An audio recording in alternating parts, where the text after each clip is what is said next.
Talk Today is brought to you by Fidelity Bank. For all your banking needs, visit fidelitygroup.com. Fidelity, we're good for you. Also brought to you by greenturtle.ky. Take a ride on the Green Turtle Express today. Download the Green Turtle app. The future of mobile. Saving lives today. In answer to his question about the subjects. There are more questions than answers.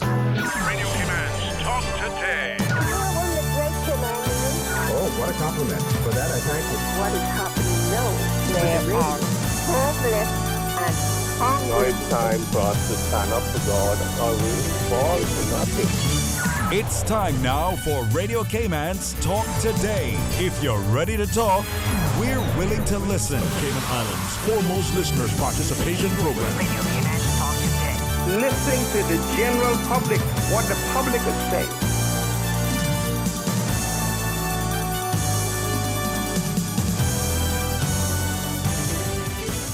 Good afternoon, Cayman Islands, and welcome to Talk Today. This is Patrick Schmid, standing in for Sterling Dwayne Ebanks, and it's my pleasure to be here with you on this last day of March, the 31st of March, 2020.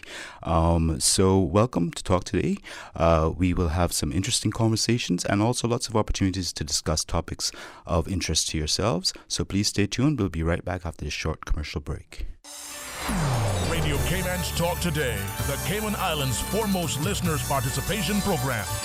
We ask our listeners to avoid statements or comments which are abusive, derogatory, malicious, or defamatory. Do not use any indecent language or make any statement which is false or misleading. Email talktoday@candw.ky or call 1-800-534-8255. Courtesy of Live Communication. Let your voice be heard. Radio Cayman's Talk Today.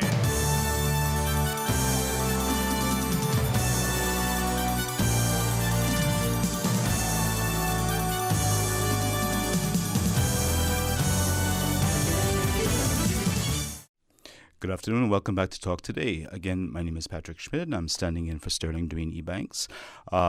So I'd like to say, first of all, greetings to everybody out there in Radio Land. I believe that we have a caller on the line, but I'm just waiting for that person to be put through. In the meantime, I'd just like to say that we're going to have quite a bit of time this afternoon to discuss topics of interest to you. So whenever you are ready to give us a call, please reach out to us. As you know, the number is 949-8037 or toll free courtesy of Flow 1-800-534-8255. Indeed, if you prefer not to talk, you can send us a WhatsApp on 925-3261. So without further delay, I'd like to welcome our special guest caller. Good afternoon, caller. Are you on the line? Yeah, hi Patrick, how are you? I'm good, sir. How are you doing? I'm good, thanks. Good considering the circumstances. Yes, indeed. Something that we're all very much aware of, and probably will be for some time to come. So I'd just like to welcome you formally, Raul. Raul Nicholson is, of course, the CEO of Digicel.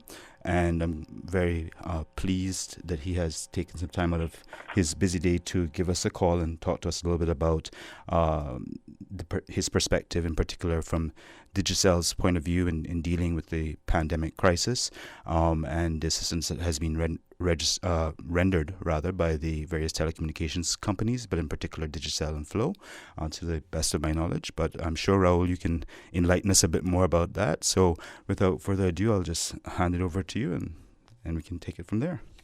Yeah, Patrick, thank you so much. And thank you for having me, actually. It's quite important, I think, at these times for us to get the message out there to the wider Caymans and the world, actually, in terms of why it's so important to communicate and why Digicel, we play such a critical role in that, obviously, because in these times when you have to work from home and you're isolated, and human beings generally, or as most human beings are tactile, and we love to communicate with not only verbally but with our hands, and when you see people now in the supermarket, you literally cannot shake their hands and you cannot greet them in the normal way that you would. Right. Which is highly unusual and disconcerting. Yes. Because your natural inclination is to hug someone that you haven't seen for a while, or shake their hands or whatever. And so communication now in the virtual world becomes even more important. And in Digicel, we've created a network that will allow persons to communicate verbally via data, all the messaging services. So it's critical that we maintain a level of service that, can allow people to communicate in these times. And about 3 weeks ago, we started our preparation for this, not knowing that it would be self-isolation. Right. But what we did was we got our engineers. We had our engineering team separated. So they weren't all in the office together. They were working from various sites. And some of them were actually working from home from about 3 weeks ago. So we started doing that prior to the actual decision by the government to go to a soft curfew, a hard curfew. And that was just in preparation, just to mitigate any potential risk or weak points that would render our engineers not being able to fix issues when they come up. Because we've had issues, unfortunately, during this period of time that affected some of our customers, and luckily for us, we were able to resolve those very quickly. Right. And it was because of the dedication of our staff and our engineers, and frankly, customers as well. Highlighting, I'm having this issue. Can you guys fix this issue? And and that's the other thing that's critical as well. As when we went through Ivan in 2004, this is Ivan times 10. Right, it's certainly is exponential in terms of the impact. But we in Ivan, it was a great community effort that allowed Cayman to build itself back up into a fantastic place where we all live and love to be, right? And yes. But this is going to take a greater effort, because it doesn't matter how quickly we recover. What will actually dictate the pace of recovery will be how others recover, how our other trading partners recover, and that's going to take some time. It's going to take some time, and this is not going to be something that that's going to happen quickly, and we have to be patient, and we have to listen to what the government is saying. I think the government has done a fantastic job in terms of managing this crisis. Yes, they've made very, very decisive actions, and some of that are, I'm sure, unpopular, but it's the right thing to do. As the Premier has said, you can't. We haven't evolved, or we have not advanced that far where we can create life. Only Jesus Christ can do that, yes. Right? And the Almighty can do that. Unless we realize that we play a part, but we don't play the greatest part, right? And we have to therefore take decisions that are pragmatic, that are sensible at the time. And we are an island, yes. But we're not isolated. We have over 100 and something nationalities here, and that's what makes Cayman great. But it's also what makes us vulnerable as well. Absolutely. High amount of people that come here and not transients, but people that travel here on a regular basis. We are a center of excellence when it comes to financial services, legal services, as you well know. You know that better than I do. And as a result of that, we have to have people moving, and that makes us more vulnerable. And that's why I think the government's decisions to close the borders is the right one. We now have to ramp up testing, and they're working rapidly to get that resolved. But we all play our part. So Radio Cayman plays a part. I mean, you having your voice on the radio, having regular programming where people are accustomed to listening to, and you don't want to lose the routine, right? Right, trying to keep things. Exactly, and what I've been trying to do is to try to keep a routine, so I still get up at the same time, start doing emails at the same time, and try to do similar things that you've done prior to the pandemic, right? Because that does help with you mentally, and that leads me to another thing. What Digicel is involved with. Obviously, we help the government to getting the message out there in terms of just general safety, washing of hands, making sure that you self-isolate, making sure that there's a safe distance, and we send mass SMSs out to the base or to our customers.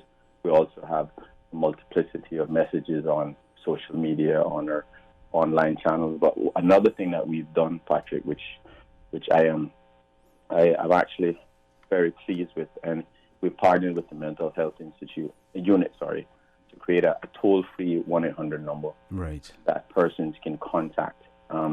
And we did this in record time. I got a call literally at 5 o'clock at night. I got the engineers on the call. We resolved. They figured out the most effective way to do it. We had the phones in the hands of the volunteers who were at the other end of the phone. So anyone that's having an issue now can dial this 1-800 number, and they'll be routed directly to to someone on the other end so that you can talk through the problems. This is perhaps the most critical thing. I think the physical aspect of people washing hands, and that's a visible change, right? Right. But the things that will linger, that keep us up at night, are the things that we need professional help to deal with, right? And we all are going through this. I don't think anyone is immune to this. There's absolutely no one on earth that's immune to this. Absolutely, Raul. It is so pervasive, right? That the mental health line, sorry to interrupt you, but the mental health line you're referring to, of course, Mm-hmm. I assume is the 1-800-534-6463? That's it, is it? Yeah. Yeah, okay. That's it. And I think I would like you to, promote that, because it's something that we've donated enough phones so that the volunteers will have the ability to answer these calls. And it is something that I think a lot of people should avail themselves of, because that's the silent thing that most of us don't want to talk about, right? Absolutely. But in these times we have to, right? This is the time that we have to step up and say we all deal with these things, and no one is immune to it. And that's one of the things that I am personally proud of, that we were able to do very quickly. And I'm actually going to suggesting it to my digital colleagues, is to do a similar thing in all the other islands that we operate in, Absolutely. in all the markets that we operate in. I mean, the mental health aspect of things is as you say, crucial, because we were discussing yesterday with Drs. Bawden and Lockhart, respectively, that the whole issue of how mental health and physical health are interlinked, and, one directly affects the other. So being strong mentally and keeping a positive outlook is fundamentally important to making it through this entire challenge of this pandemic. But can I just ask you, Raul? Firstly, how long do I have you for? as long as you want me. Okay. I've actually put in my diary. I wanted to do this, right? And Radio Cayman is always plays a critical role in getting information out to a wide cross section of our community. Right. And I as much time as you feel it necessary, I'll remain on. Okay. Great. Well, I really appreciate that. We're gonna have to go to a commercial break shortly. That's fine. But I do have a few specific questions I'd like to ask you immediately thereafter. So we probably have a few questions for you from the general public as well. But we'll see what happens. So we're just gonna. Sorry.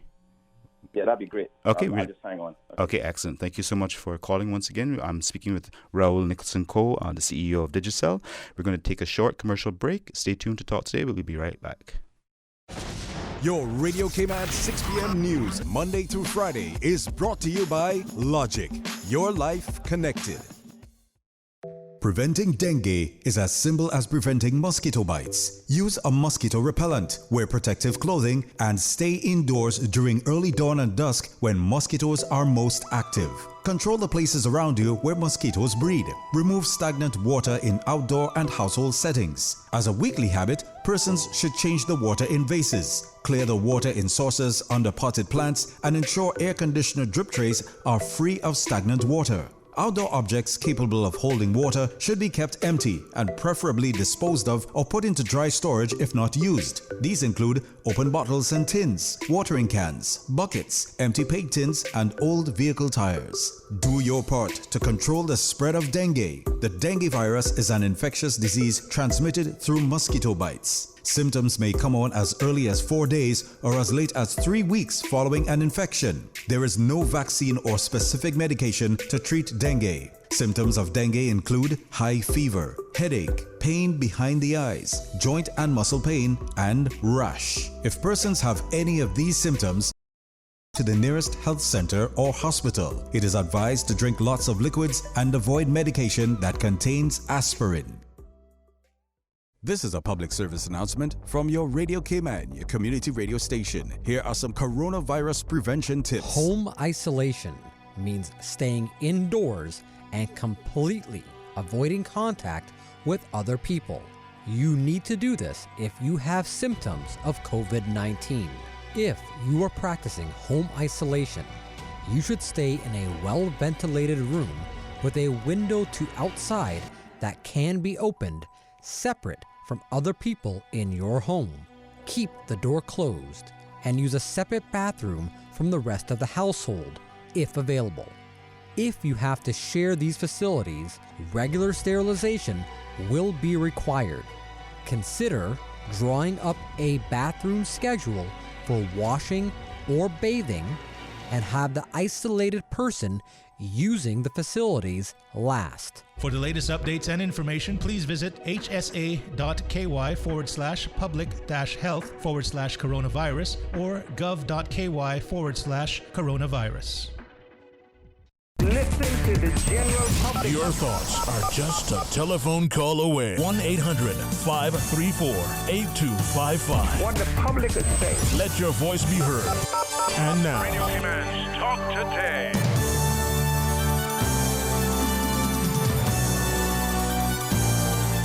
Good afternoon and welcome back to Talk Today. My name is Patrick Schmid and I'm standing in for Sterling Dwayne Banks, and it is my pleasure to be speaking with the CEO of Digicel, Mr. Raul Nicholson Co. Raul, do I still have you there? Yeah, you do. Okay, excellent. And I take it that you're open to questions from the public as well. Of course, yeah. of Okay, course. excellent. So Raul, I just wanted to ask you a few questions that had occurred to me in terms of Digicel's involvement in helping the community at large and the government in particular in relation to its preparation or our preparation for dealing with this pandemic. I'm aware of there being, for example, some assistance with the flu hotlines, and of course you've already discussed the mental health hotline. Can you tell us a little bit about what exactly Digicel was doing in terms of the assisting with the flu hotlines? Yeah, so we actually that's a toll free hotline, toll free number as well.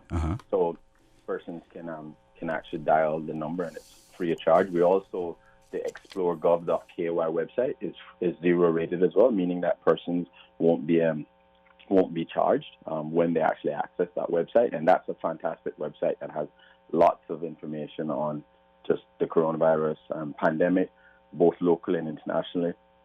It has information on health services, on mental health services, lots of pertinent information, and it's all from reliable sources. So it's really, really good. We also work with the HSA as well.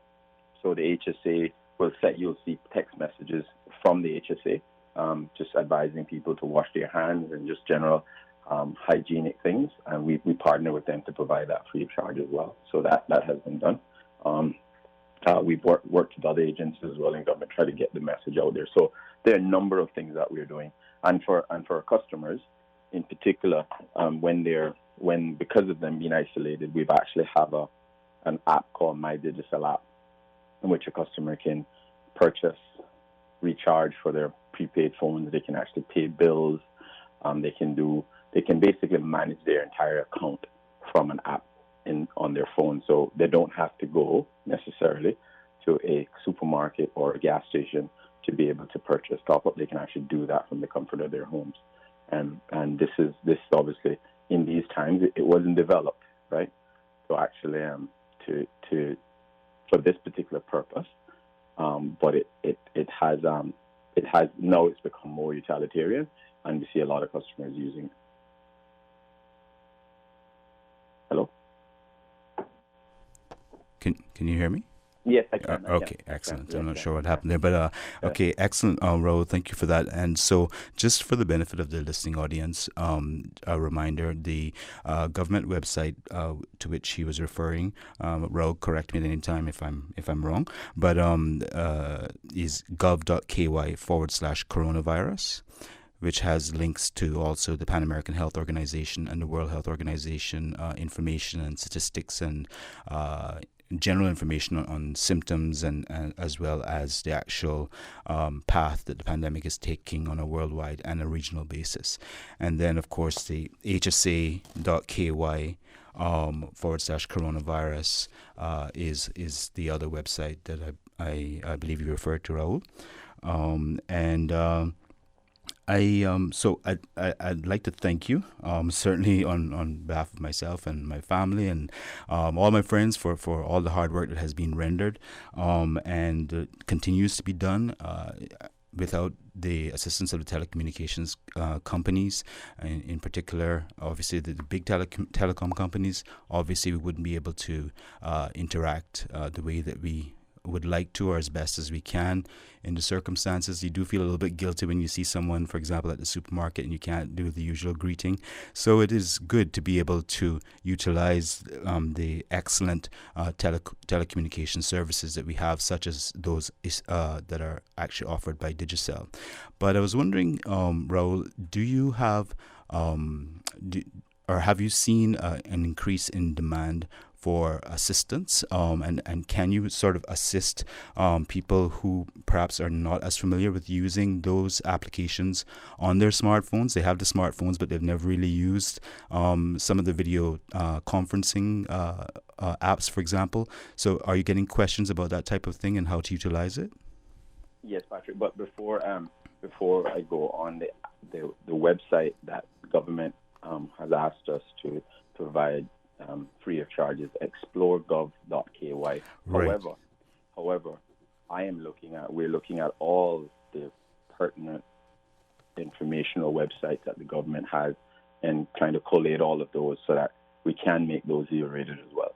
But we're in the process of trying to, because there are lots of sites and there are lots of technicalities around how to access that site. So once we get that information, we'll look to expand the number of informational sites that would be free of charge, right, accessible free of charge. Yeah. So the question you asked here, there's an increase in the demand for video conferencing services and just apps generally. You're right. So we have seen an increase in customers asking about that. So you can call, or when from a digital phone, you can call 100 to get more information on how to access these apps on your phones, or you can call 623-3444 if you're a non-Digicel number, and we can help you and walk you through that as well.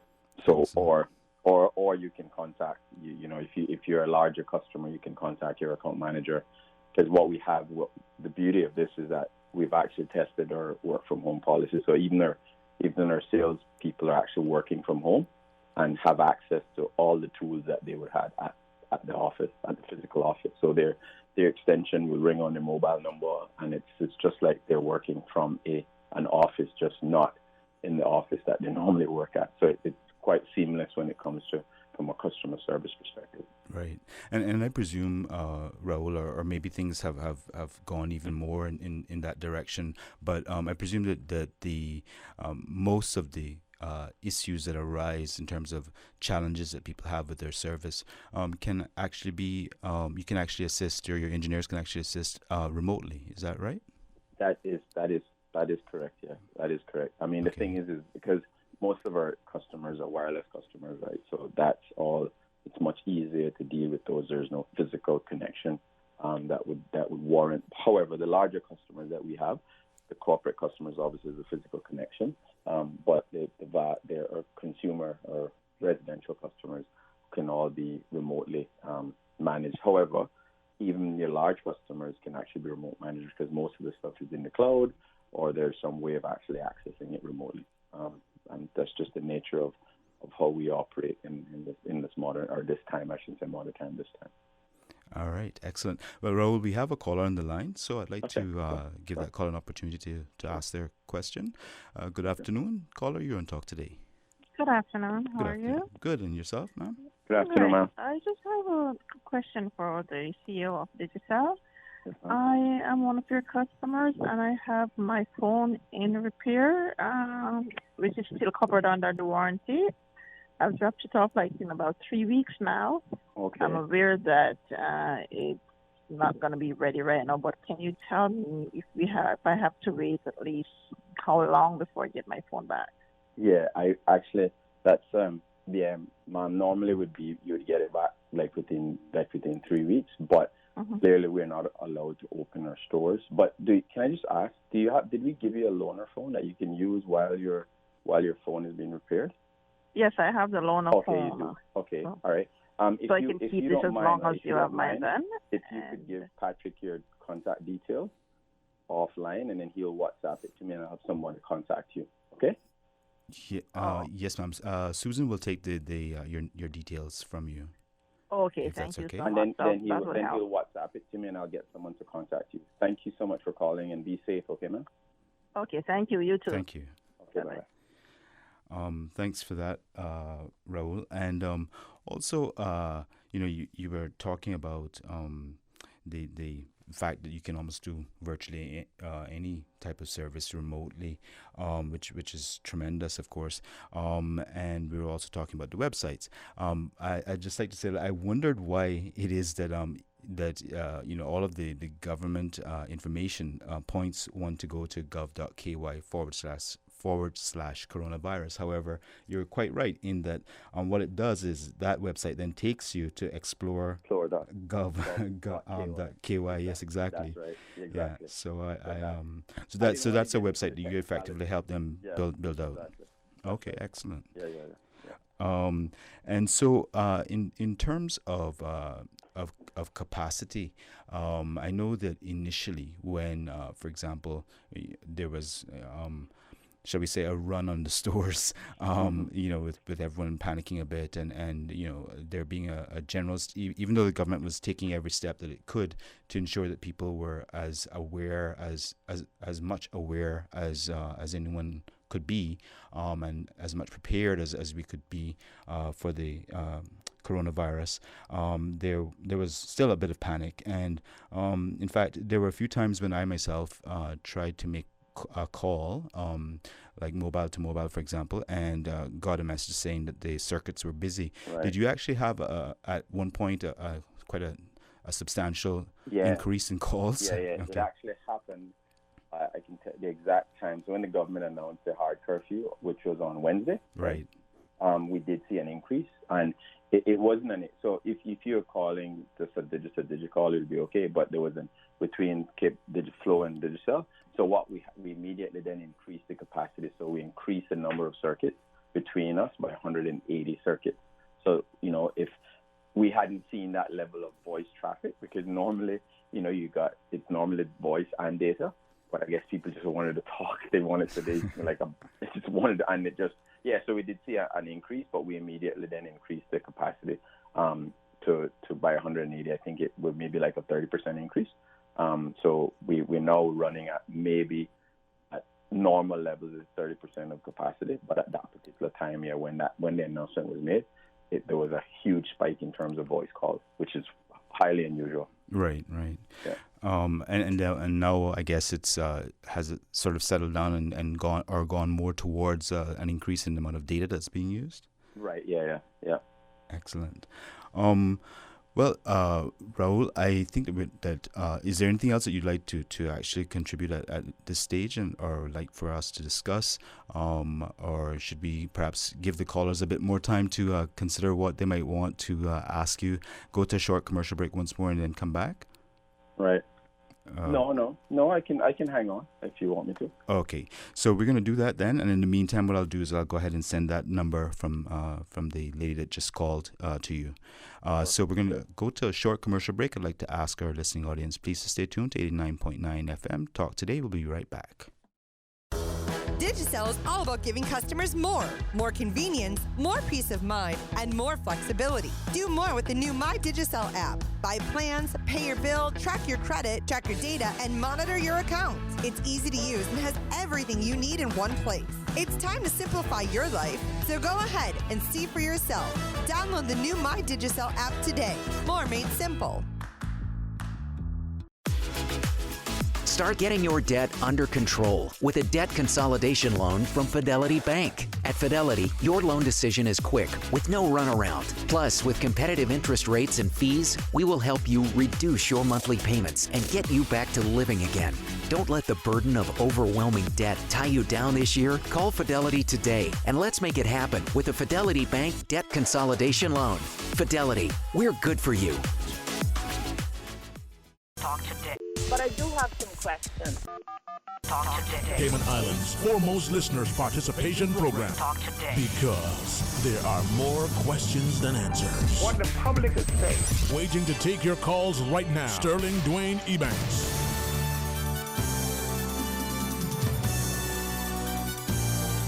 Good afternoon and welcome back to Talk Today. I am talking to Raul Nicholson Coe, the Chief Executive Officer of Digicel Cayman, and he's sharing with us important information and interesting information regarding the way in which Digicel, as one of the largest telecommunications providers on the island, has been assisting us handle the challenges of the COVID-19 pandemic. So we're very appreciative of him taking time out of his busy day to be with us. And I'd just like to encourage the listening audience that if you have any questions at all for Raul, that this is the time to do so. The number, of course, to call is 949-8037. And you can also call toll-free on 1-800-534-8255. So without further ado, Raul, do I still have you there? I'm still here, yeah. All right, excellent. I'm still here. Sorry, were you about to? I think you were about to say something, or what did I? No. I just want to reiterate the point that, you know, the importance of communication and remaining connected, right?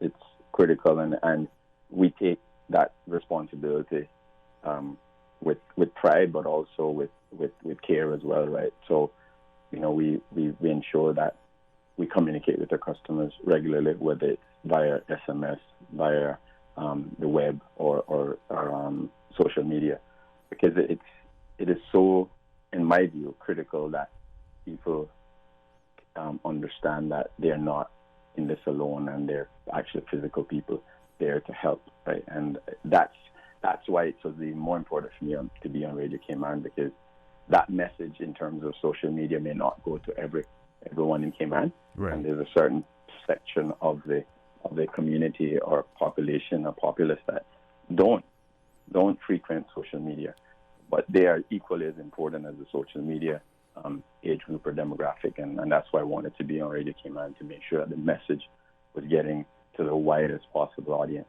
in terms of what we do and the importance of maintaining communication with your loved ones across the globe, or in fact across the street for that matter. Right, absolutely. And at a time when, of course, as we know, physical distancing is so crucial to the maintenance of everyone's health. But another question or area of questioning that has been frequently coming up, of course, has been given that we don't know how long we're going to be dealing with this crisis, although there are some predictions now coming out from the various medical researchers around the world that we're looking at 3 months before the spike, and then there should be a gradual tapering off, or so they're predicting. But of course, that nothing is set in stone, as you well know. And so I was just thinking, a lot of persons have been inquiring about what assistance the government can offer with costs, especially those persons who are unsure as to whether or not they will have a job to go to after the expiration of this period.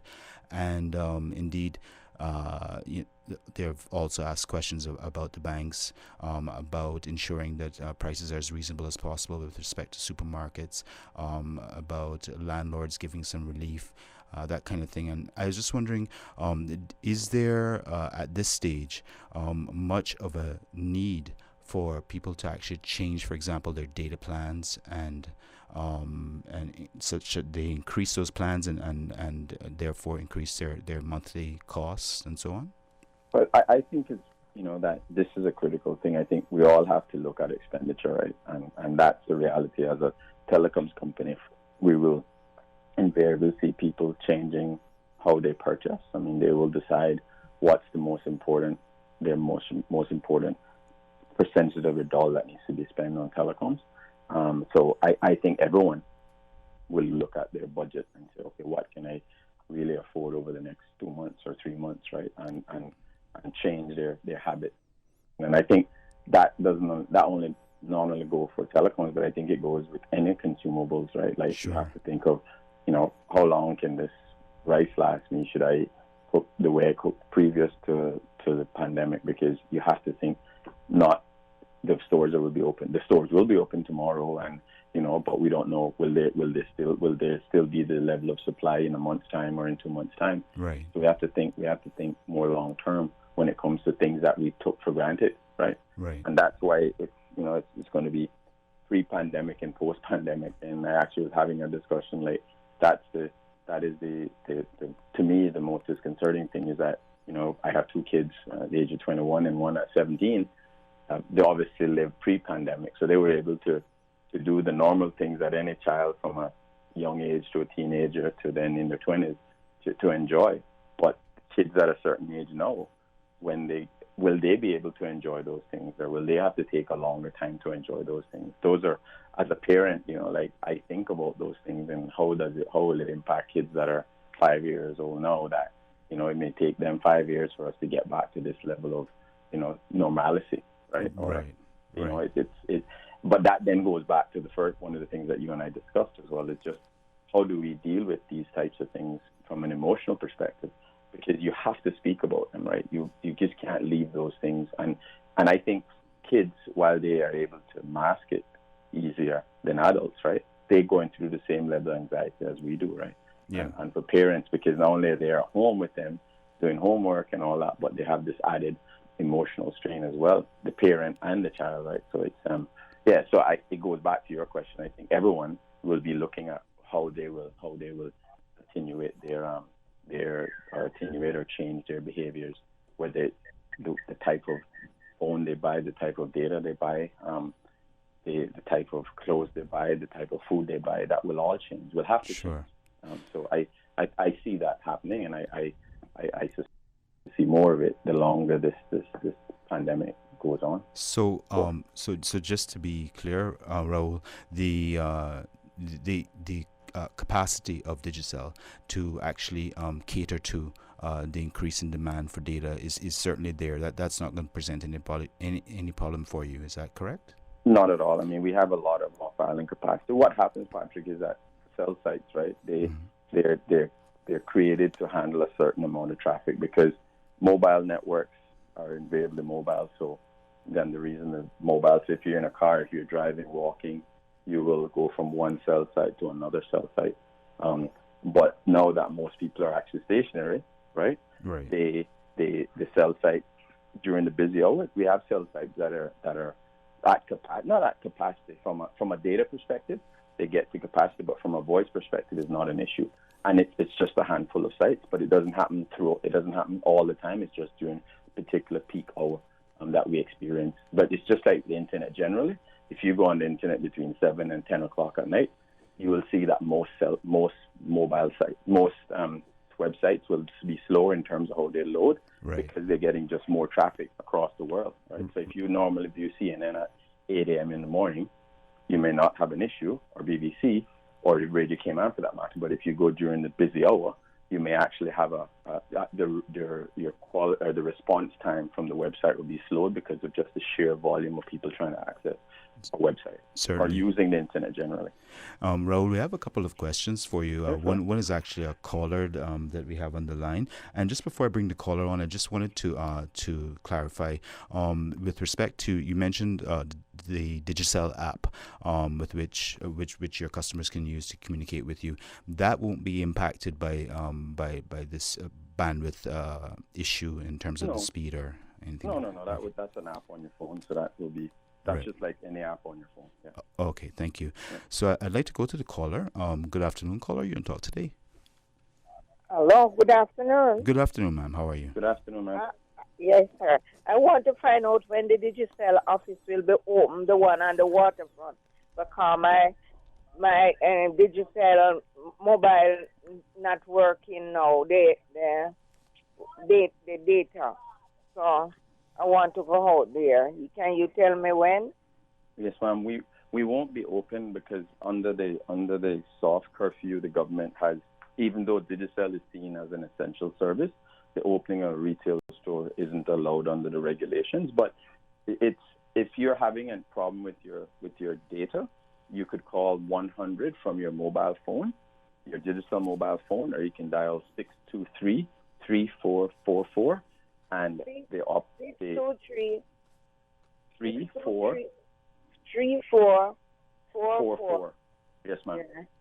And that they will be able to assist you and sort your problem out that you're having. Okay? Okay, and the number again, 23. 623 33 No, 34. 34 44. 44. Yes, and can you ask your operator please to tell the number that if you want prescription to be filled at the hospital, please repeat it. Yes, ma'am. Are you speaking about? I'm sorry, that's a question for myself, I believe, and it is. Are you speaking about the WhatsApp number? The WhatsApp number for the HSA. Is that correct? Yes, yes. Okay. If you bear with me for just a moment, I'll have that number for you. But thank you so much for your question for Mr. Nicholson Co. The HSA's WhatsApp number is 925 6534. 534. Yes, ma'am. 34. Thank you very much, sir. My pleasure. Have a great afternoon. Yes, I will. Raul, I also have a question for you that's come in via WhatsApp, which is from one of the students that had returned home. I think from the UK, but that's irrelevant. Had returned home basically for during the whole onset of the call back home, so to speak. And basically, his question is that he had decided to switch from Digicel over to Flow for some reason, and was told that he would get his deposit returned to him, but has not yet received it. And given the special circumstances right now, as you mentioned just now, that offices aren't open and so on, is there any way that he can receive his funds? Yeah. If he could. You could get his number, Patrick, and then or his email address, and I'll have him, because we still, our accounts department is still functioning, and we can make an online payment to him. That's no problem. Okay, excellent. That's certainly good news, and I'll make sure to get that to you on the break as well. Okay, sure. So, Raul, I don't want to keep you on the line too long. You know what he can do, actually, Patrick, if you don't mind, right? He could actually email Cayman dot customer care at digicelgroup.com, and that email will be picked up by our customer care team locally and then dealt with accordingly. So that's Cayman.customercare at digicelgroup.com. .com. Okay, excellent. Excellent. Thank you very much for that, Raul. And I believe we have one more caller. No, sorry. We okay, so yes, we're going to be going to the news at about 1 o'clock. So what I'd like to do, Raul, is invite you to give us any last comments or thoughts that you think is particularly important for you to get across the general public right now, and I'd appreciate that very much. Oh, wonderful. Thank you so much. Yes, so I just want to tell our customers and the wider public actually that we're here as a profit-making entity, but we also provide a community service to our customers, and we see this as a partnership, not with the government, but the wider Cayman Islands community. And we want to make sure that customers of ours or people that are not our customers that can reach out to us in these times if they need to communicate, if they need something to get out on, whether it's through a personal medium or through the web.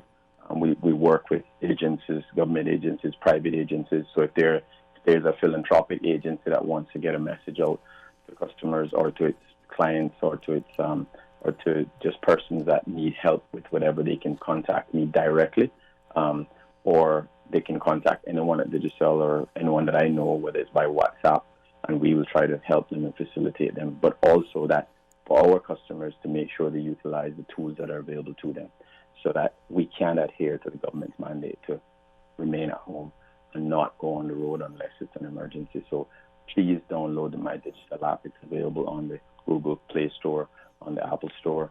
This tool is fantastic when you have to remain at home, but you can still manage your telecoms payments, your recharge payments, whatever you need to do from that app without having to leave the comfort of your home. So this is critical, I think, in these times. And as like I said, it was not created for this particular purpose, but it has turned out to be a tool that will help people to feel connected and not be anxious that they could lose the ability to communicate. Mr. Raul Nicholson, co-CEO of Digicel Cayman, thank you so much for joining us. Thank you for all of that important information that you have given us and our listening audience. It is a pleasure to talk to you, and Godspeed. Hopefully we'll all be well. We're going directly to the news. Today's biggest news. Radio Cayman. It's only 2 species that we have here on the island. Generations present. Your voice, your choice. For today's biggest news. Access to information. Local, regional, international. This is headlines from Radio Cayman's newsroom team. Today's biggest news. A call to civil servants. The Director of Communications is asking for urgent support for the Joint Communications Service. Volunteers will be asked to work a rotation skill set. Tasks include things like creating content for social media, working with online influencers, partners, sponsors, and delivering communications campaigns. If you are able to help, you're encouraged to email communications@gov.ky with the approval of your relevant head of department or chief officer. In news elsewhere, about 3 out of 4 Americans are now or about to be under some form of lockdown as more states tighten measures to fight the coronavirus. Maryland, Virginia, Arizona, and Tennessee became the latest states to order citizens to stay at home, meaning 32 of 50 states have taken such steps. Meanwhile, governors are quarreling with U.S. President Donald Trump about the availability of testing kits. The U.S. has more than 163,000 confirmed virus cases and over 3,000 deaths. It surpassed Italy last week as the country with the highest number of people suffering from COVID-19, the disease caused by the virus.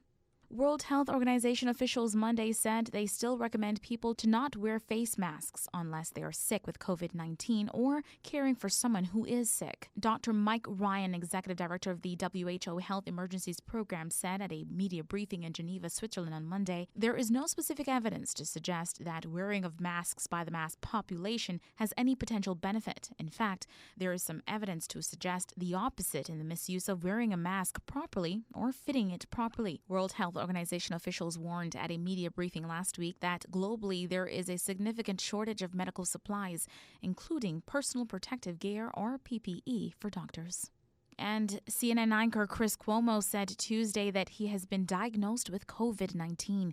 He is feeling well and will continue to anchor his 9 p.m. program, Cuomo Prime Time, from his home. In a message on Twitter, Cuomo wrote, "In these difficult times that seem to get more difficult and complicated by the day, I just found out that I am positive for coronavirus." He added, "We will all beat this by being smart and tough and united." Those are your latest updates here on Radio Cayman. I'm Shanda Gallego. Stay in touch with Radio Cayman for the latest in news and information.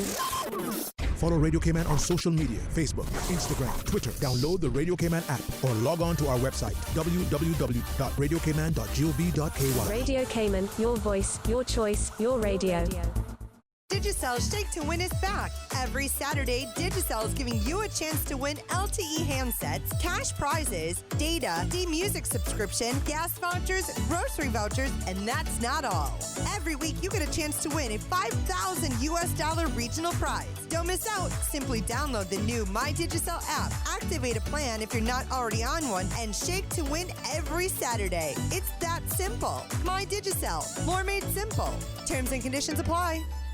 ValueMed Pharmacy is your community care partner for health and wellness needs. We offer convenient prescription processing at the counter and online at value-medpharmacy.com. That's VALU-medpharmacy.com, with pickup available at the Walkers Road or Boddentown location. We also accept transfer prescriptions from other pharmacies. More than just a pharmacy, shop ValueMed for personal care and beauty products from trusted brands, perfume and gift sets, Hallmark and greeting cards, baby clothes, footwear, handbags, swimwear, home decor, toys, school supplies, and stationery. And home convalescence aids like wheelchairs, walkers, crutches, canes, and hospital beds. With 2 locations to serve you, Walkers Road in Georgetown and in Evron Plaza, Boddentown. Visit ValueMed, more than just a pharmacy.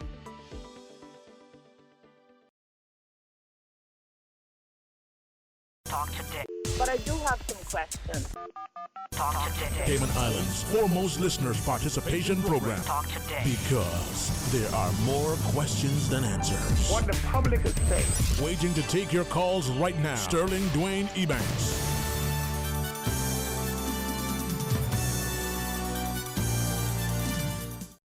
Good afternoon and welcome back to Talk Today. This is Patrick Schmid, standing in for Sterling Dwayne Ebanks. I'd like to say a very good afternoon to everybody that's listening in. Of course, this is the last day of March in the year 2020, and we just had a very interesting conversation with Chief Executive Officer of Digicel Cayman, Mr. Raul Nicholson Coe, who has given us quite a bit of additional food for thought and understanding on the telecoms industry and how it has helped us to cope at this difficult time. I now have the pleasure of being joined by two gentlemen via telephone, of course. One of whom, do I have both of you there, first of all? Jevi, Good Ray? morning. Good afternoon. Yes, I'm here. Okay, excellent. So, well, Ray, you will know as Radio Cayman personality as well, and so I'd like to thank Ray for joining me to continue the conversation on various topics this afternoon. And also, Jevi is one of our Caymanian students who has returned home during the time of the pandemic and is currently in isolation. And so he will have a different perspective on the whole matter. And indeed, we are inviting him to share some of those experiences with us so that for the benefit of our listening audience, who may well want to ask you some questions as well, Jevi. But for the benefit of our listening audience, we would like to very much hear what your experience was like and how things are going for you in isolation at the moment. It's going really great so far. I honestly can't complain. I mean this from the bottom of my heart. I think the government has really done everything they can or everything imaginable as it relates, to returning residents, especially returning students who are, coming home from the UK, Canada, etc. To make sure that we are, essentially well cared for during our time of isolation. So it has been going great. And I think that would be the view of many other students as well here at the isolation facility. Excellent. So can I just ask, just for clarity and to be sure that I'm going down the right route here? You're returning from the UK, is that correct? Correct. Returning from the UK. Okay. And it is my understanding that students studying abroad were returning from various places, in particular the UK, the US, and Canada. Is that the other persons who are in isolation with you are a cross-section of students who are studying in those jurisdictions? There are also students from Europe as well. I know that there's a student in the isolation facility here who goes to school in Spain. And right. So it is, the entire students, at least Caymanian students who were in the European Union or the United Kingdom, who have traveled back home. And then, we're now serving out our final days in isolation. that sounds that was very grim. Yes. That was a very grim statement. Sounds like you don't want it to end. I must say, at first it was very weird because it is exactly what it says. Isolation. You are by yourself. Right. And you have to find how to cope with being by yourself. When you're by yourself, every good thought, every bad thought, every in-between thought is going to come to mind. And then you have to learn how to address it. You have to learn how to keep yourself occupied. So there's a lot of aspects, and that's kind of why I made it, the running joke that, it's like serving a solitary sentence in prison. Not to imply in any way that the government or the persons are not treating us well. They're doing a tremendous job, but at the end of the day, it's still relative isolation. That's what it is. Right.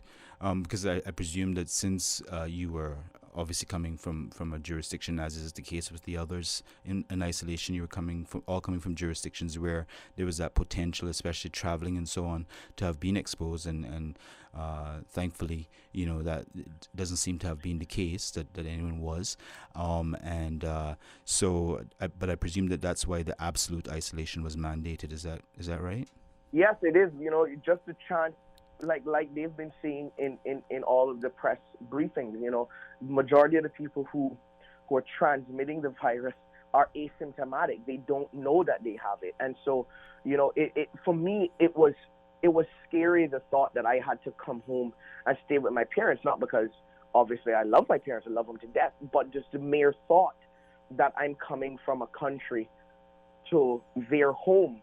It was scary to think that I could be the one making my family sick, even though I'm not sick.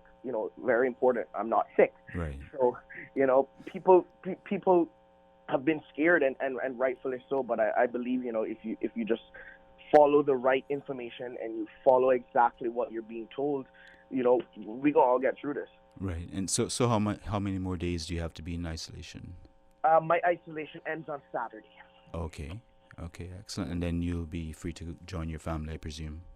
Well, yes, I'll be free to join a family, but one of the things that I have to be concerned about as well is that even though I'm going back home, in my mind, I'm still going to be kind of distancing myself from the family, because I'm not going to say a lot, but there have been a few cases where persons have been thought to have the virus slightly longer than 14 days. And so just out of an abundance of caution, I still think that I have to, for a while, practice the distancing, yes. Stay a little bit at a distance. We can still eat, but probably eat a little further apart, stuff like that. Yes. And also with respect to your actual decision to come home, because I know some of the students didn't come home for whatever reason, whether it was their decision or not.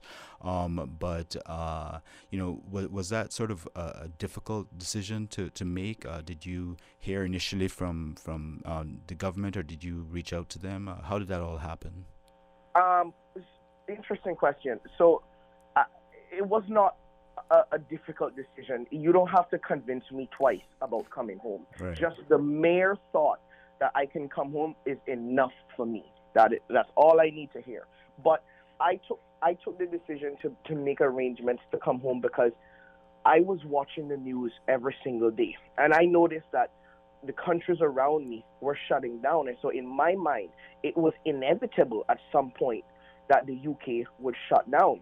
I personally didn't like how the UK government was handling the coronavirus, and so it was my decision. I said, I'm going to only follow what the Cayman Islands government is saying, because that's the jurisdiction that I'm going to. So I got into contact with people who I know back home, and they said, we think you should come home. And that was all I needed to hear. Preparations were then made, and I came home, because what would have been even scarier for me is just the thought that I would be stuck away from home. It sounds drastic to say, but the reality is, if I had contracted this virus and if it got serious, I'd rather die home than I'm sorry, be in the UK. I would want to be near friends, near family, so I took it very early on, to get a plane ticket and get out.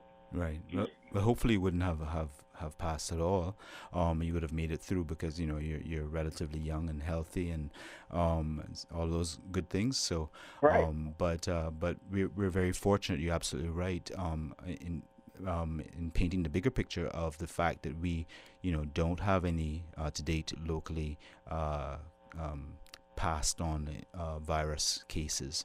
So I think we're one of the few jurisdictions regularly reporting to PAHO that's in that position. But Ray, I want to give you an opportunity, of course, to join the conversation. I wondered if you had any particular questions for Jevi. Well, I did actually. One I will say, Jevi. I think. To echo what you said, a big shout out to all the individuals who within government pulled the logistics together to get you all housed and as comfortable as could possibly be during this time. But giving your perspective, on the isolation, because you probably been put into more of an extreme case than a lot of families in Cayman. What are you doing on a daily basis to keep yourself mentally and physically and emotionally just together? You know, it would be inaccurate if I pretended as though being in isolation was a breeze. It wasn't. It isn't, and because I'm still here, it isn't. Many persons know, or at least many of my friends know, I'm slightly claustrophobic, and so just the thought that I was going to be restrained in a room, because we're not allowed to. What's important for a lot of people to realize is we weren't allowed to leave our rooms, and for the most part, we still aren't allowed to leave our rooms. We're allowed to leave to go and get 20 minutes of fresh air every day. But just the thought that I would be confined to my room was the scariest thing in the world. And so, I'll be honest, it was a friend of mine, Mr.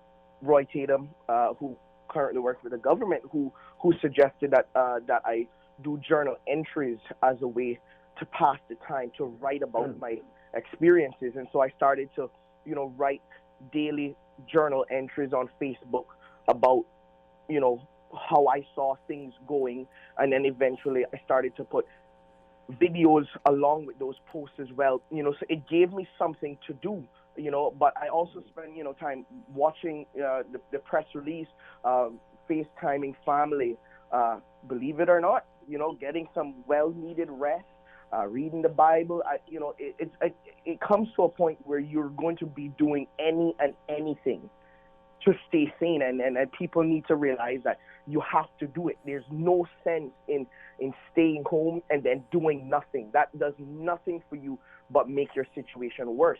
So I get up every single day and I prepare myself as though I'm going on the road. I get up, I make my bed, I use the bathroom, take a shower, whatever I need to do, and I pretend as though I'm still going out to school or going out to work, except I'm not. I'm just going, to the kitchen counter to use my computer. Right. Well, and of course you've had that access on an ongoing basis, right? The internet access. Yeah, the internet access has been provided for us here, and it's been good. But it works out even better because that is how we receive information from the government. It's usually by email blast, for example. So in the UK, the Cayman Islands the Cayman Islands government office in London did excellent, keeping us up to date, always sending updates and email blasts, and so it was that aspect of it is very important. Ray, we're going to go to a short commercial break. If you could just hold the line, please. We'll be right back. Please stay tuned. You're on Talk Today. Start getting your debt under control with a debt consolidation loan from Fidelity Bank. At Fidelity, your loan decision is quick with no runaround. Plus, with competitive interest rates and fees, we will help you reduce your monthly payments and get you back to living again. Don't let the burden of overwhelming debt tie you down this year. Call Fidelity today and let's make it happen with a Fidelity Bank debt consolidation loan. Fidelity, we're good for you. This is a public service announcement from your Radio Cayman, your community radio station. Here are some coronavirus prevention tips. Home isolation means staying indoors and completely avoiding contact with other people. You need to do this if you have symptoms of COVID-19. If you are practicing home isolation, you should stay in a well-ventilated room with a window to outside that can be opened separate from other people in your home. Keep the door closed and use a separate bathroom from the rest of the household, if available. If you have to share these facilities, regular sterilization will be required. Consider drawing up a bathroom schedule for washing or bathing and have the isolated person using the facilities last. For the latest updates and information, please visit hsa.ky/public-health/coronavirus or gov.ky/coronavirus. Wow, looks good. What is that? Chicken chair. What did you just say to me? Chicken chair.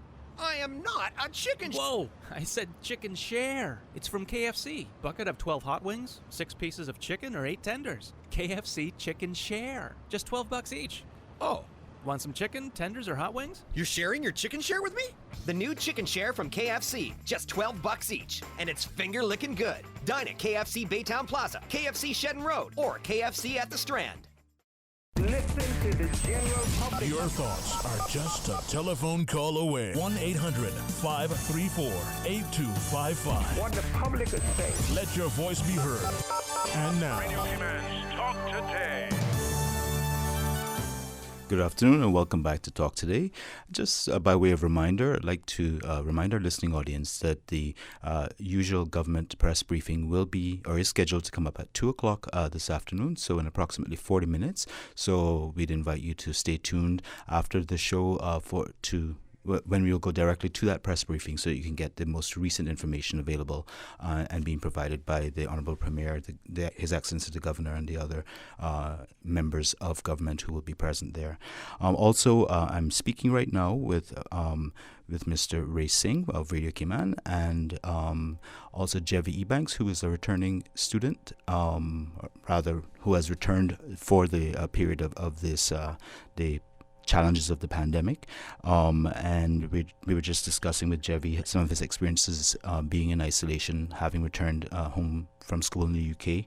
And Jevi, one of the other things that occurred to me in terms of the overall effect of this pandemic on people such as yourself is in relation to your studies. Have you actually had any definitive information yet as to what the ongoing plans are by your university or school to actually make up for time lost, so to speak? So information is coming in bits and pieces, but there is an overall plan for how my university handles it. So it is well established now across the world that all face-to-face lectures have been cancelled. But for those classes that still require constant face-to-face lectures, I know many of them are doing Zoom calls, Skype calls, etc. That's how they're facilitating online learning. For my course in particular, my course is a very practical course. And so I study film and TV production. And so a lot of our assignments have been changed. Like, for example, I'm working in several groups, and in one of the groups we were expected to produce essentially the trailer of a movie or a concept, and that is something that we no longer can do.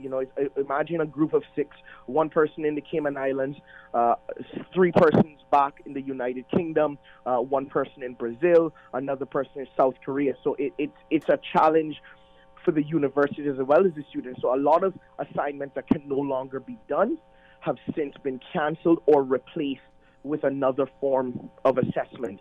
And so for my classes, for the 3 classes that I do this semester, I'm still required to submit my written assignments, but I'm not, to my knowledge at least right now, expected to turn in a video assignment.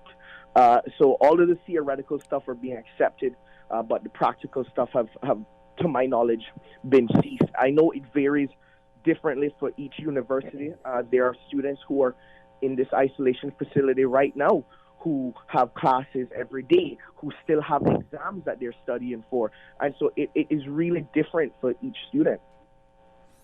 Very interesting indeed. But certainly I hope it doesn't cause you too much of a setback in terms of completion of your studies. Ray, did you have any additional questions for Jevi? I'd actually like to invite Jevi to stay on with us for the rest of the show, more for probably his mental health as well as ours, to keep himself occupied. Yes, of course. But I mean, in all fairness, outside of the actual studies, well, Jevi, it's up to you if you're able to. However, with regards to because you have a unique perspective. One, having seen how European and English countries were initially addressing all of this over the past month before you returned back to Cayman, and now having come back to Cayman, give me your experiences and how the various countries in either the EU or England themselves, and how they address this. You mentioned earlier you weren't a big fan of how the UK had addressed this initially. What are your thoughts on how the various countries did address it and the changes in stances that they've taken within the past few weeks? You know, I'm always hesitant, you know, in being critical of real and truly any government, because I can't fathom what it is like to be in their shoes. But just as a resident, I felt that the UK was taking a very lax and relaxed approach towards the coronavirus. And to be honest, just from living there, you know, it I don't know how best to explain it, but sometimes it can feel that maybe things should be taken just a little bit more seriously. So I know a lot of students had suggested that we think, you know, the university should close. If everywhere is closing around us, you know, we think we should follow suit, because clearly that's what's working. But that is not what happened. They tried very different methods. They say, oh, you know, you still come into school, you know, for this and for that. But I stopped doing that. You know, I'm asthmatic, so I'm one of those persons who have, you know, an underlying health condition that it would be worse if I contracted this. So I only went to university for classes that were absolutely necessary, classes that I could read the PowerPoint online. You know, I read the PowerPoint online and I didn't go to class. But, you know, it just really felt like things weren't going as quick as it should have been going, you know. And so when I came back to Cayman, I was impressed. I'm like, okay, this is what we're doing. We're doing it right. We're taking proactive measures as opposed to reactive measures, which is how I saw the UK government essentially addressing coronavirus, by reacting to it.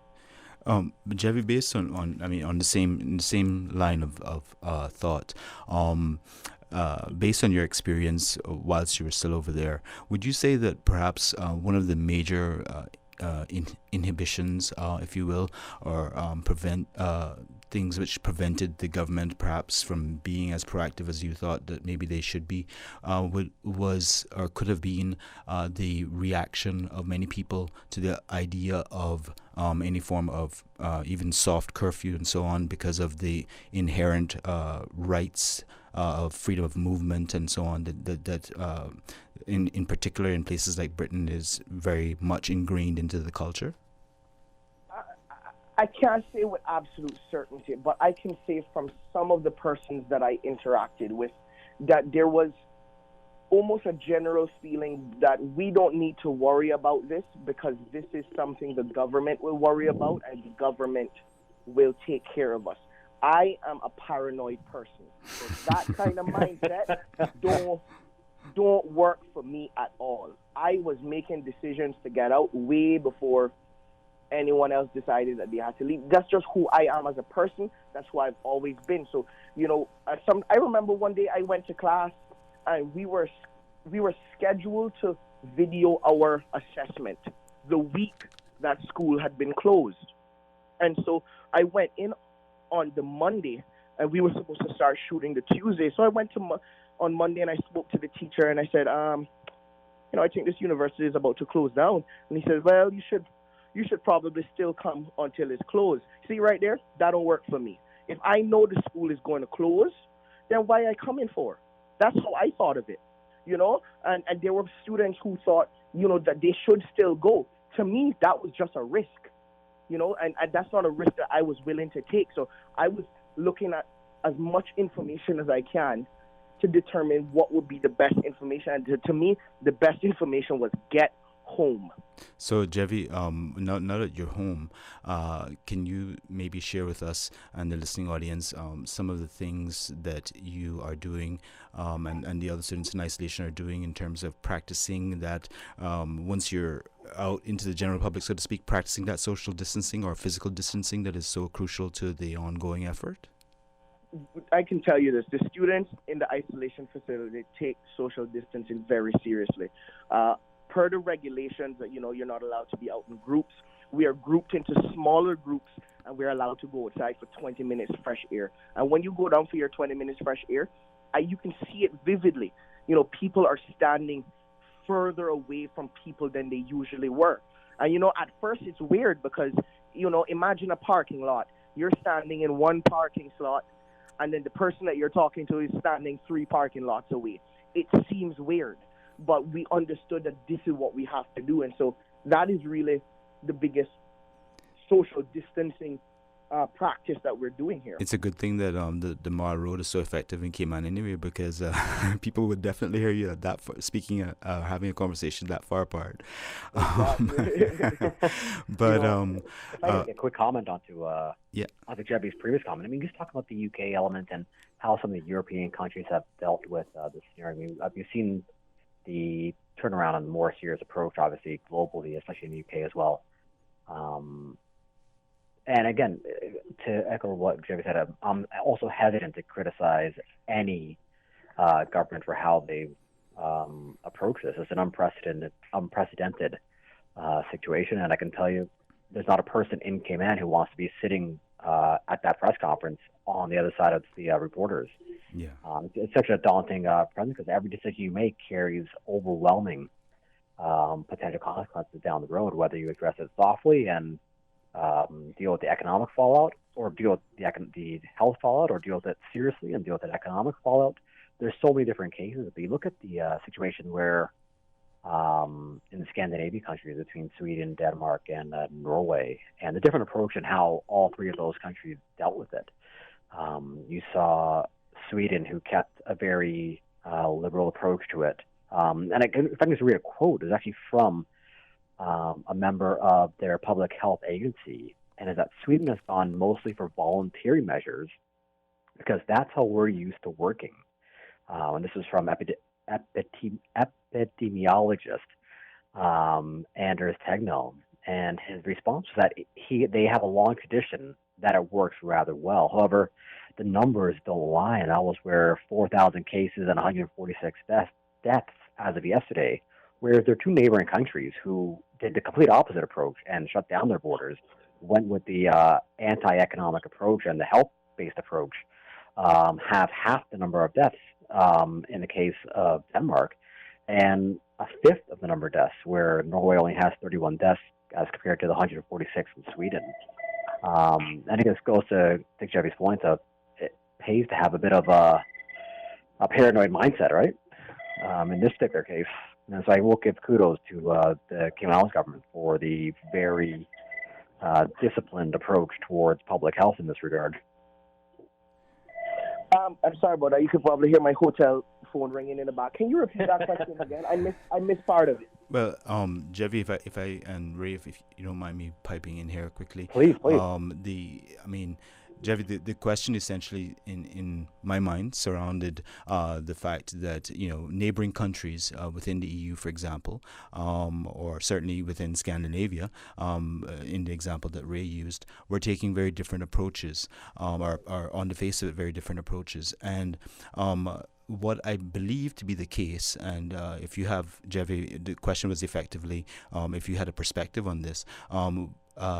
What I believe to be the case is that each country was looking at the demographic in terms of who was being testing positive, and trying to develop their protocols as quickly as possible in accordance with that demographic. And so you had different age groups being the high-risk groups, for example, between the different countries. In Germany, which has had a very low mortality rate, there typically we're seeing infections in the 40-something-year-olds, whereas in Italy, where the mortality rate was much higher, they were seeing the infection rate affect older persons in their 60s, and I think that was essentially one of the guiding principles in the approach that was being taken. Would you agree with that?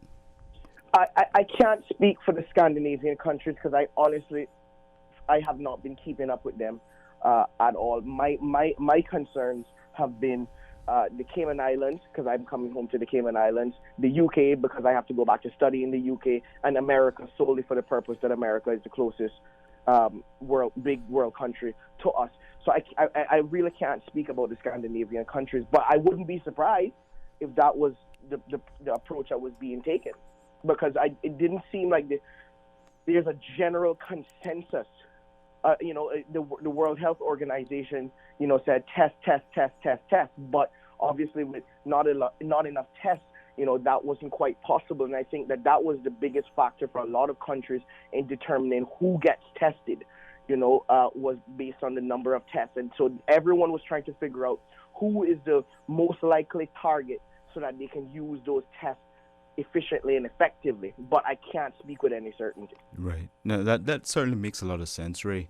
In that what Jevy's saying, it ties right into some countries have more capacity, obviously, depending on whether or not they're producers of the reagent, for example, that is used in the tests and so on and so forth. But what we actually need to do is we're going to be going shortly to a commercial break, after which we're going to be joined by someone who has a different perspective as well. So Ray, of course, I would like to invite you to stay on the line, and Jevy, I'd like to invite you at this stage. First of all, thank you for joining us and giving us this important perspective, and secondly, invite you to give any final thoughts or comments that you might have in relation to this whole experience. I really just want everybody to do several things. One, watch all of the government press briefings in its entirety. That's number one. Number two, follow what they're saying, because I am locked up in a hotel right now, which might seem cool to some people, but it's really not. But you're in the presidential suite, aren't you? I seriously am excited to get out and have the chance to just walk to the beach. And if people do not follow the regulations of the soft curfew or the hard curfew, then I'm going to lose that opportunity. And so it is very much a selfish request, but I'm begging people to just follow the rules, because I've been on island almost 2 weeks now, and I haven't touched sand yet, and that's depressing to me. So if we can just all work together so that when I come out, I can just feel the sand, even for a couple minutes, I'll be very happy. I couldn't have said it better myself. Thank you so much for joining us once again, Jevy, and all the best to you. We're going Thank you. We're going to go to a commercial break now. We'll be right back with Talk Today. Thank you. Start getting your debt under control with a debt consolidation loan from Fidelity Bank. At Fidelity, your loan decision is quick with no runaround. Plus, with competitive interest rates and fees, we will help you reduce your monthly payments and get you back to living again. Don't let the burden of overwhelming debt tie you down this year. Call Fidelity today and let's make it happen with a Fidelity Bank debt consolidation loan. Fidelity, we're good for you. A public service announcement from Radio Cayman. Coronavirus prevention tips. Advice for vulnerable people. Extra steps you can take to avoid COVID-19. If you have a chronic illness such as respiratory disease, diabetes, heart disease, COPD, hypertension, or cancer, or are elderly, over 60, or have a compromised immune system, you can further protect yourself with extra precautionary steps in addition to prevention tips. 1. Limit guest visits at home to a few family and friends or your district community officer during an outbreak. 2. Avoid guests who show signs of flu-like symptoms. 3. Remain 3 to 6 feet away unless being checked by your healthcare provider. More importantly, remember you are supported. Call the HSA helpline on 1-800-534-8600 or 947-3077 if you have any questions. For the latest updates and information, please visit hsa.ky/public-health/coronavirus or gov.ky/coronavirus. For nearly 20 years, Kingsport Center has been the heart of the Cayman fitness and wellness community. In order to ensure the welfare of all, we will be temporarily closing on March 23rd, reopening on April 6th, unless otherwise notified by the Cayman Islands government. During these trying times, we encourage everyone to maintain a healthy lifestyle, mind, body, and soul. We look forward to continuing providing you with world-class service in the very near future. Remain strong and continue to show the world the power of Cayman unity. Kingsport Center, your one-stop shop for fitness, recreation, and relaxation. Supermarket shoppers, please pay attention. until further notice. Members of the public will only be allowed to shop by surname. Adults with last names beginning in A through K will be allowed to enter supermarkets in order to shop for essential goods on Mondays, Wednesdays, and Fridays. Adults with last name beginning in L through Z will be allowed to enter supermarkets in order to shop for essential goods on Tuesdays, Thursdays, and Saturdays. Supermarkets have adopted the following opening hours Monday to Saturday. All Foster's location, including Price Right, open 6 a.m. until 6 p.m. with the first hour of operation from 6 a.m. to 7 a.m. solely dedicated to senior citizens, disabled persons, and pregnant women. Essential service staff will have a dedicated line from 5 p.m. to 6 p.m. each day. Hurley's Marketplace opening from 7 a.m. until 6 p.m. with the first hour of operation from 7 a.m. to 8 a.m. solely dedicated to senior citizens, disabled persons, and pregnant women. Essential service staff will have a dedicated line from 5 p.m. to 6 p.m. each day. Cost You Less opening from 7 a.m. until 6 p.m. with the first hour of operation from 7 a.m. to 8 a.m. solely dedicated to senior citizens, disabled persons, and pregnant women. Essential service staff will have a dedicated line from 5 p.m. to 6 p.m. each day. Kirk Market opening 6 a.m. to 6 p.m. Once again, adults with last names beginning in A through K will be allowed to enter supermarkets in order to shop for essential goods on Mondays, Wednesdays, and Fridays. Adults with last name beginning in L through Z will be allowed to enter supermarkets in order to shop for essential goods on Tuesdays, Thursdays, and Saturdays. This has been a public service announcement from Radio Cayman, your official radio station. Listen to the general public. Your thoughts are just a telephone call away. 1-800-534-8255. What the public is saying. Let your voice be heard. And now, Radio Cayman's Talk Today.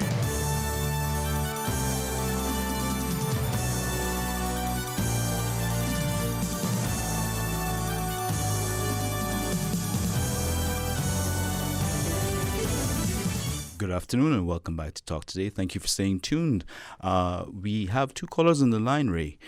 So I think we're going to go directly to the callers. We also, I think, lost one of the callers. We'd like to invite them to call back because I know that they had some important information they wanted to share as well. But without further ado, I'd like to go straight to the callers. Good afternoon. You're on Talk Today. Good afternoon. Good afternoon. You're on Talk Today. Perhaps we'll try the next caller.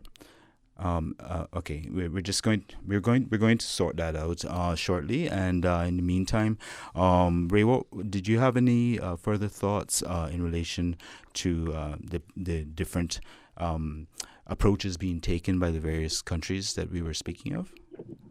I think one of the most notable ones was the one I brought up earlier with the Scandinavian one. I think that one really set a precedent for a number of countries, just to see how the two different approaches by the neighboring countries resulted in drastically different results in their cases. And I think that's, in this particular case, the very conservative approach, the anti-economic approach, the way I would choose to phrase it, and just to focus on public health, was the way to go. And we're seeing now the mass borders closing globally until things get under control. Yes. And with the China situation, where China is now seeing their businesses and factories starting to reopen following their very drastic, for a country the size of China, that drastic shutdown scenario, whether this might be favorable or not, the paying off dividends in this case, where they're now seeing the re-emerging businesses and repurposing of their factories towards goods that can be used globally to combat this scenario. I think that's, while I don't want to encourage countries to replicate the Chinese model, it is a model that worked. And the Scandinavian example, I think, is just that clear telling sign of how the different approaches can really pay off. And right. I think Sweden, hopefully they kind of take that more lockdown approach to get things back under control. As Jeffy said, I mean, when the UK initially started their process and took that very liberal approach, it showed to have some devastating consequences, and they turned about phase 2 as well. And we're seeing it now on the sports side as well. I mean, the Olympic Committee now announcing the push of the Olympics to 2021. Right. That one might be more, and I think that decision may have come more from public pressure. Definitely wasn't an economic decision. Right, of course. To do that, and they waited as long as I think they possibly could to make that decision. But with enough athletes voicing concerns and the just the power of social media with regards to bringing their decisions to the forefront of the public, I think they were forced to that decision. And much to like every other country, is going to carry with it a heavy price tag, and I'm not sure if the Olympic Committee knows how to address that price tag. And we'll see the results of that next year. Right. And to be quite honest, just to put a fine point on it, the different approaches being taken included, in China, effectively you had both the shutdown as well as, the fact that they were cognizant of the economic impact of it, so that as well as the human impact, and so it was a double whammy for them that they were taking into consideration. But we do have our callers back, so I'm going to go directly to the calls. Good afternoon, caller. You're on Talk Today. Good afternoon. Good afternoon, sir. How are you? I'm grateful. I'm grateful for another day of being in the Cayman Islands and listening to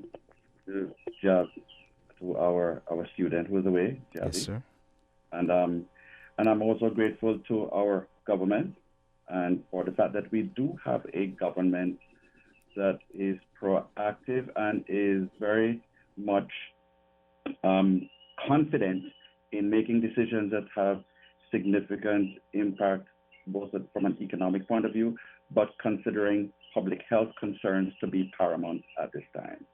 So I have to express my gratitude for that, for sure. Right, sir. Also like to express my gratitude to our medical community and our first responders, including our paramedics, who have placed their lives on the line, and considering how devastating this current virus and its characteristics are emerging to be, and the lethal effect for just being overworked or being exposed, I must commend our first responders in our community for doing what they have done. Absolutely. I understand you also have some additional information for the listening audience, sir.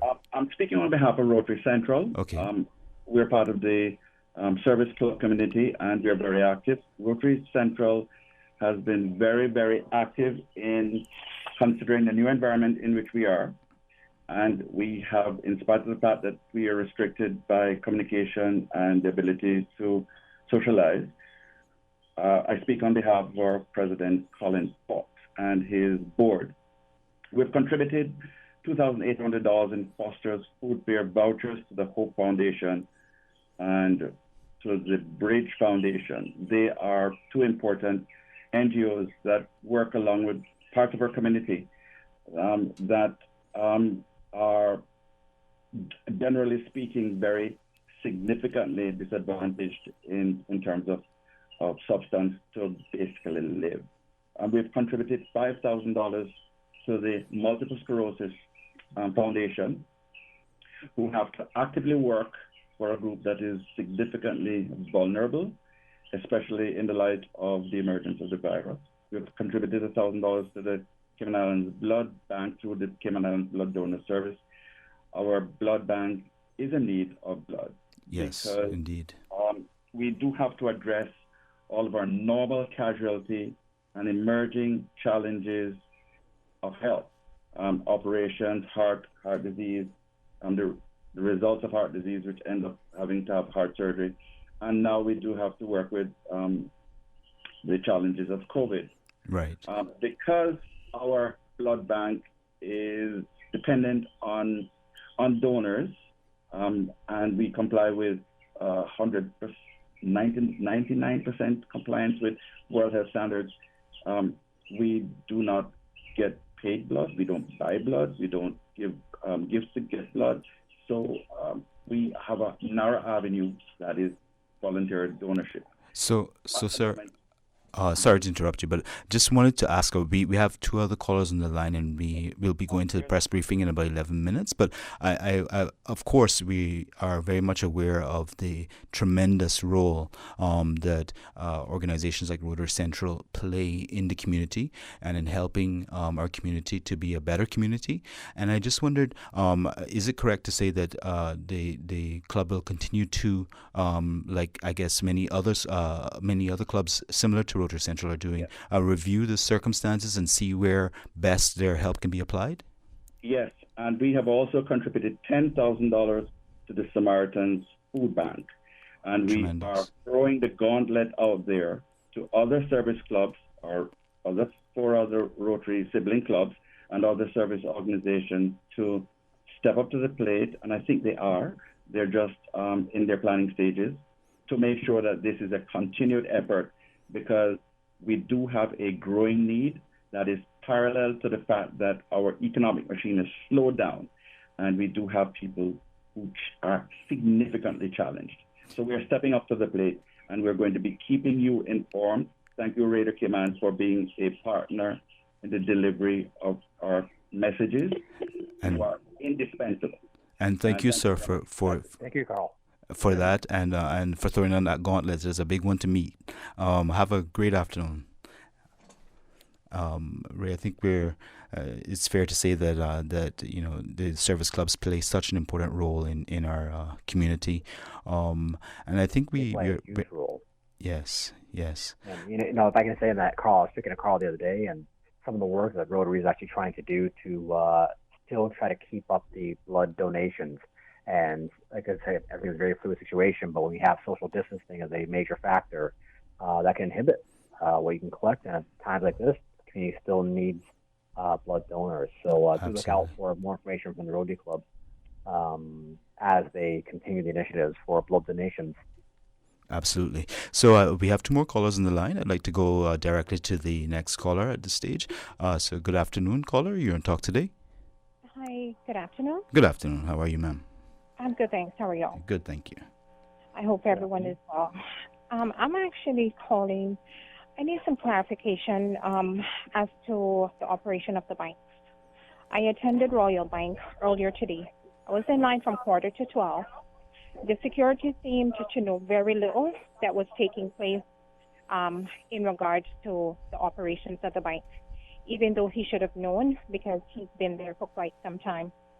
Now, he came outside at about 10 minutes after 12 with a sign held up to persons in the line that whoever got inside by 1 o'clock would get in, and who didn't get in by 1.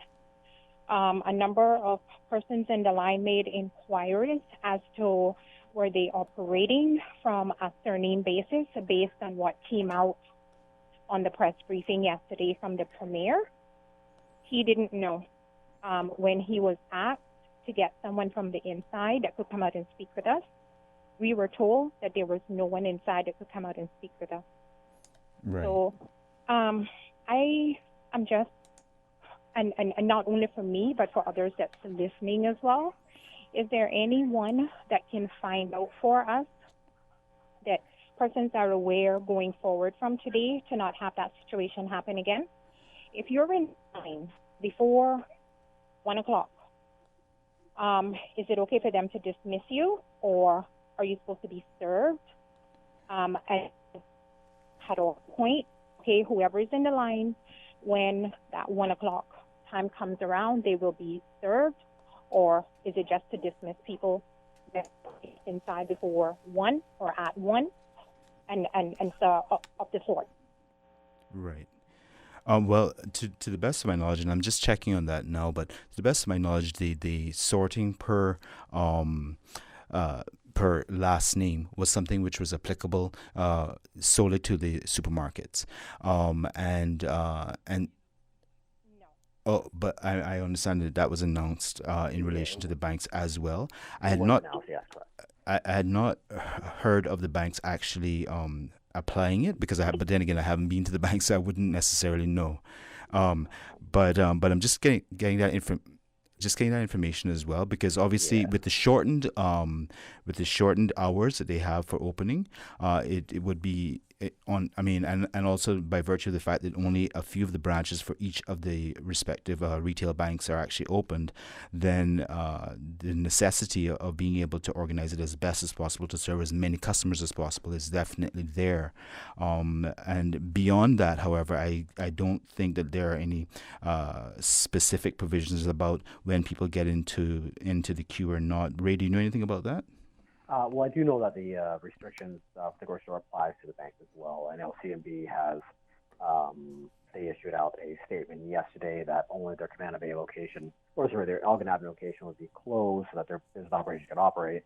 But to the caller's query about the closing time or the stoppage of the line at a certain point, I think at this time with all of the changes happening on a regular basis and the very fluid nature of the situation, I think it's incumbent upon all of whether you're going to the store or whether you're going to the bank, to exercise as much time allowance in there. The reality is the banks are structured, they have to close at 1.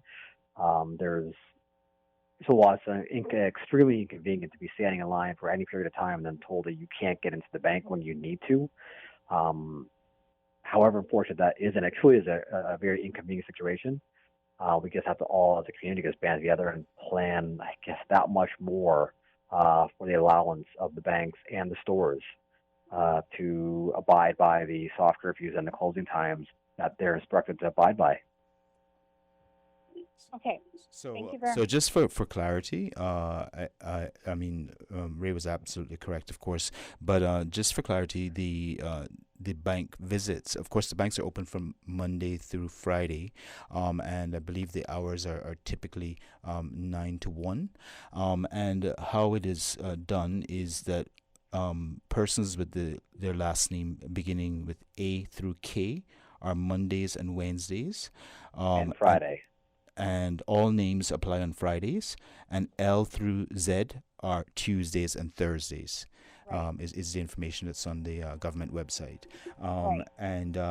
but certainly, if that is still not working out, we want to hear from people and to pass on that information to the relevant persons. So thank you very much for bringing that to our attention, perhaps, I guess unfortunately we'll have to try again if on Friday, if not before. But thank you so much for your call. We're going to go to the next caller at this stage. Good afternoon, caller. You're on talk today. Hello, good afternoon. It sounds like we've lost that caller, Ray. So that's hello.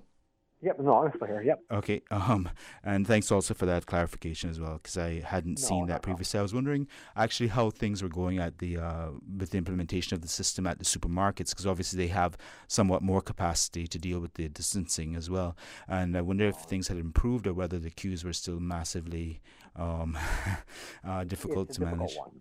Yeah. I empathize with the caller. I mean, at the end of the day, she's taking the time to go to the bank, managing her time schedules with everything else going on. And I can imagine how frustrated it could be to get there. And while the security guard should know the information, there's so many things happening on a very fluid basis that at times there is gaps in the communication chain. And hopefully she is able to get sorted out in the very near future. Yes.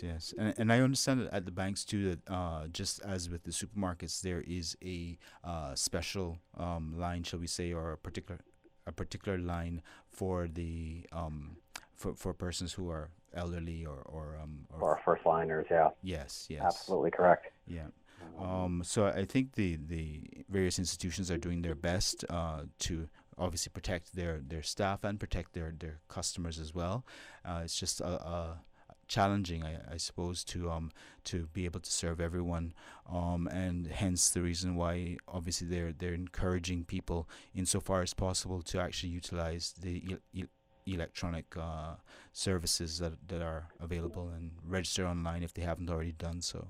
That's true. That actually begs a whole, and we could probably do a whole other show on the topic, but currency and how whether we're going to see in the near future cryptocurrencies becoming the what everyone thought was going to be the wave, actually now becoming the wave. Now that we've seen the situation now with the banks, and there are stores that have now implemented no cash policies to avoid the spread of just the actual dollars changing hands, and how that can actually increase the chances of the spread, et cetera, and whether we're going to see the cryptocurrency market now making its major comeback again. It went quiet. It went quiet for about 6 months there. Yes, I think behind the scenes, and it had its big bubble early last year. But I think we're now possibly going to see now they start talking about once things calm down, and we start seeing the addressing of economic challenges that have resulted from all the policy decisions globally.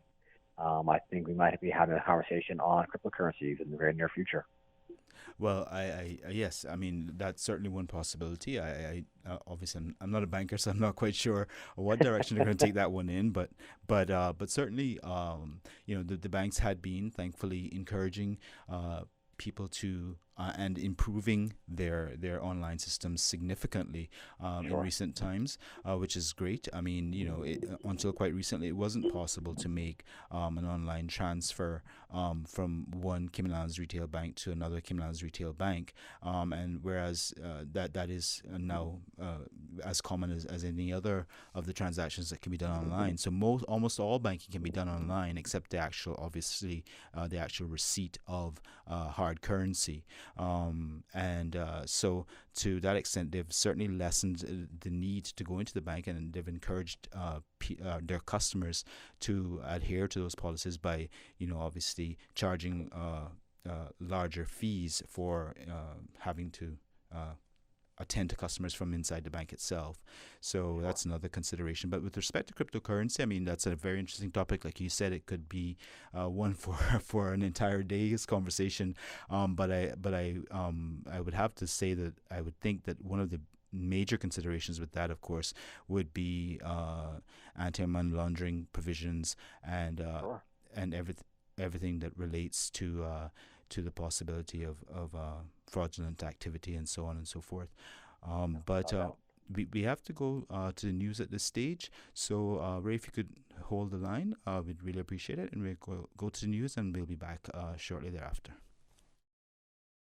Today's biggest news. Radio Cayman. It's only 2 species that we have here on the island. Your voice, your choice. For today's biggest news. Access. Local, regional, international. This is headlines from Radio Cayman's newsroom team. Today's biggest news. A 24-year-old Cayman Bracker is behind bars today after an alleged rape on the sister island. The Royal Cayman Islands Police Service says the suspect has been charged with rape and 3 other related sexual assault offenses, as well as breach of curfew, after emergency crews were called to a report of a rape Friday night. Emergency medical services transported the victim to Faith Hospital, where she was treated for injuries and later discharged. The 24-year-old suspect was arrested shortly after and held overnight in Cayman Brac before being transported to the Cayman Islands Detention Center in Grand Cayman the following day. He appeared in court on Monday via video link and was remanded in custody. In news elsewhere, about 3 out of 4 Americans are now or about to be under some form of lockdown as more states tighten measures to fight the coronavirus. Maryland, Virginia, Arizona, and Tennessee became the latest states to order citizens to stay at home, meaning 32 of 50 states have taken such steps. Meanwhile, governors are quarreling with U.S. President Donald Trump about the availability of testing kits. The U.S. has more than 163,000 confirmed virus cases and over 3,000 deaths. It surpassed Italy last week as the country with the highest number of people suffering from COVID-19, the disease caused by the virus. World Health Organization officials Monday said they still recommend people to not wear face masks unless they are sick with COVID-19 or caring for someone who is sick. Dr. Mike Ryan, executive director of the WHO Health Emergencies Program, said at a media briefing in Geneva, Switzerland on Monday, there is no specific evidence to suggest that wearing of masks by the mass population has any potential benefit. In fact, there is some evidence to suggest the opposite in the misuse of wearing a mask properly or fitting it properly. World Health Organization officials warned at a media briefing last week that globally there is a significant shortage of medical supplies, including personal protective gear or PPE for doctors. And CNN anchor Chris Cuomo said Tuesday that he has been diagnosed with COVID-19. He is feeling well and will continue to anchor his 9 p.m. program, Cuomo Prime Time, from his home. In a message on Twitter, Cuomo wrote, "In these difficult times that seem to get more difficult and complicated by the day, I just found out that I am positive for coronavirus." He added, "We will all beat this by being smart and tough and united." Those are your latest updates here on Radio Cayman. I'm Shanda Gallego. Stay in touch with Radio Cayman for the latest in news and information. Follow Radio Cayman on social media, Facebook, Instagram, Twitter. Download the Radio Cayman app or log on to our website, www.radiocayman.gov.ky. Radio Cayman, your voice, your choice, your radio. Listen to the general public. Your thoughts are just a telephone call away. 1-800-534-8255. What the public is saying. Let your voice be heard. And now, Radio Cayman's Talk Today.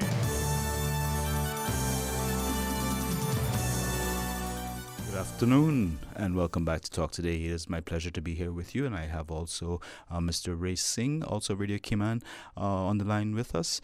And I'd like to thank him for participating in the conversation today.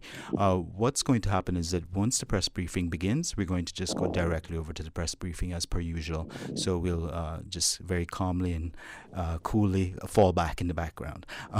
In the interim, and Ray, just before I ask you a question that's been in my mind for a little bit now, I just want to give the listening audience some additional food for thought for forthcoming discussions on Talk Today, and that is if they would like to consider whether they even want Talk Today to continue, and in what format would be most helpful for them, if that is the case, if any changes are desirable by the listening audience. But Ray, while I have you on the line, I was wondering if you were one of those reporters that is there during the press briefing.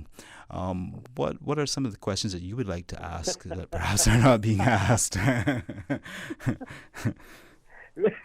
think it's threw me right on the bus with all of the reporters.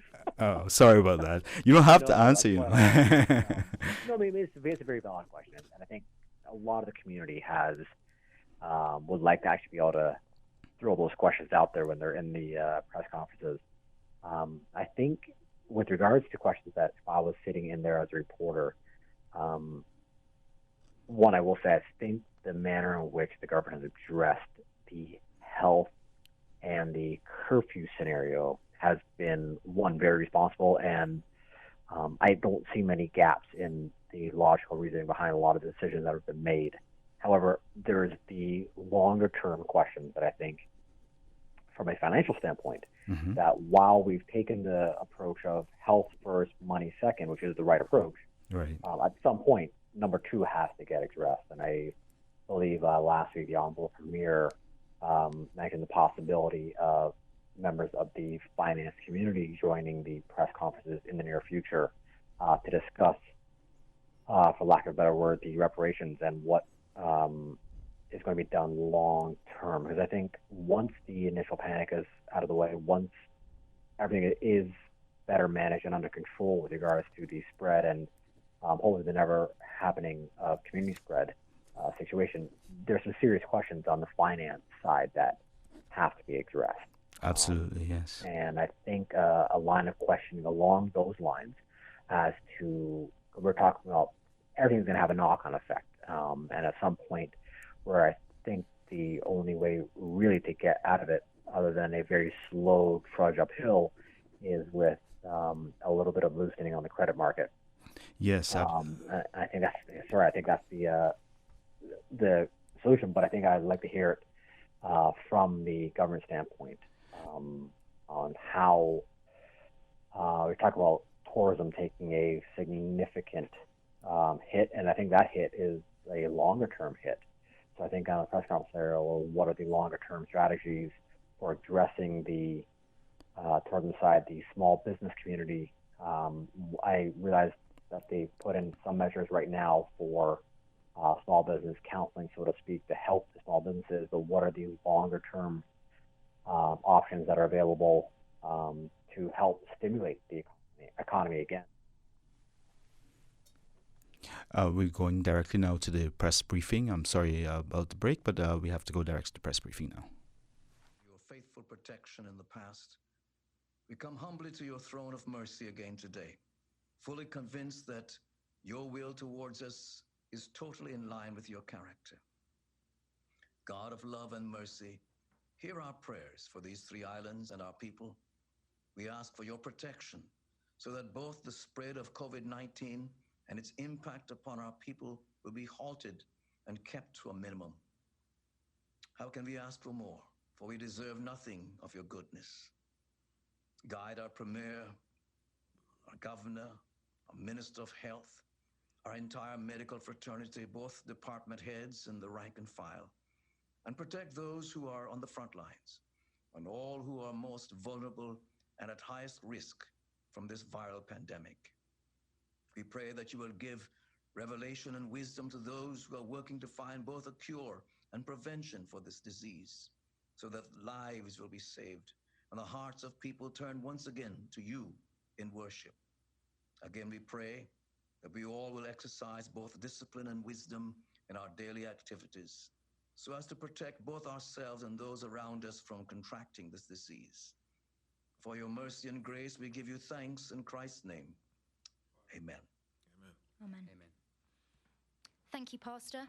We're joined today by His Excellency the Governor, the Honourable Premier, the Honourable Minister for Health.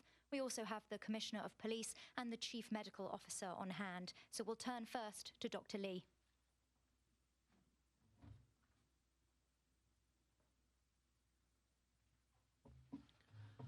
Good afternoon. We have 13 results to report today, of which 11 are negative and 2 are positive. Both of the positive results, neither of the 2 people had any history of travel. I think it's important to say now, not only for this point, but also from the point of the extensive investigation that public health have been undertaken on the people that we've reported recently within the last 2 to 3 days, that we should accept that this condition, COVID, caused by the SARS-CoV-2 virus, is in our community. And I do implore everybody to please stay at home. And if you have to go out, keep your distance from people, keep those respiratory things to prevent respiratory conditions from spreading. Keep active with those. Keep your hands clean at all times.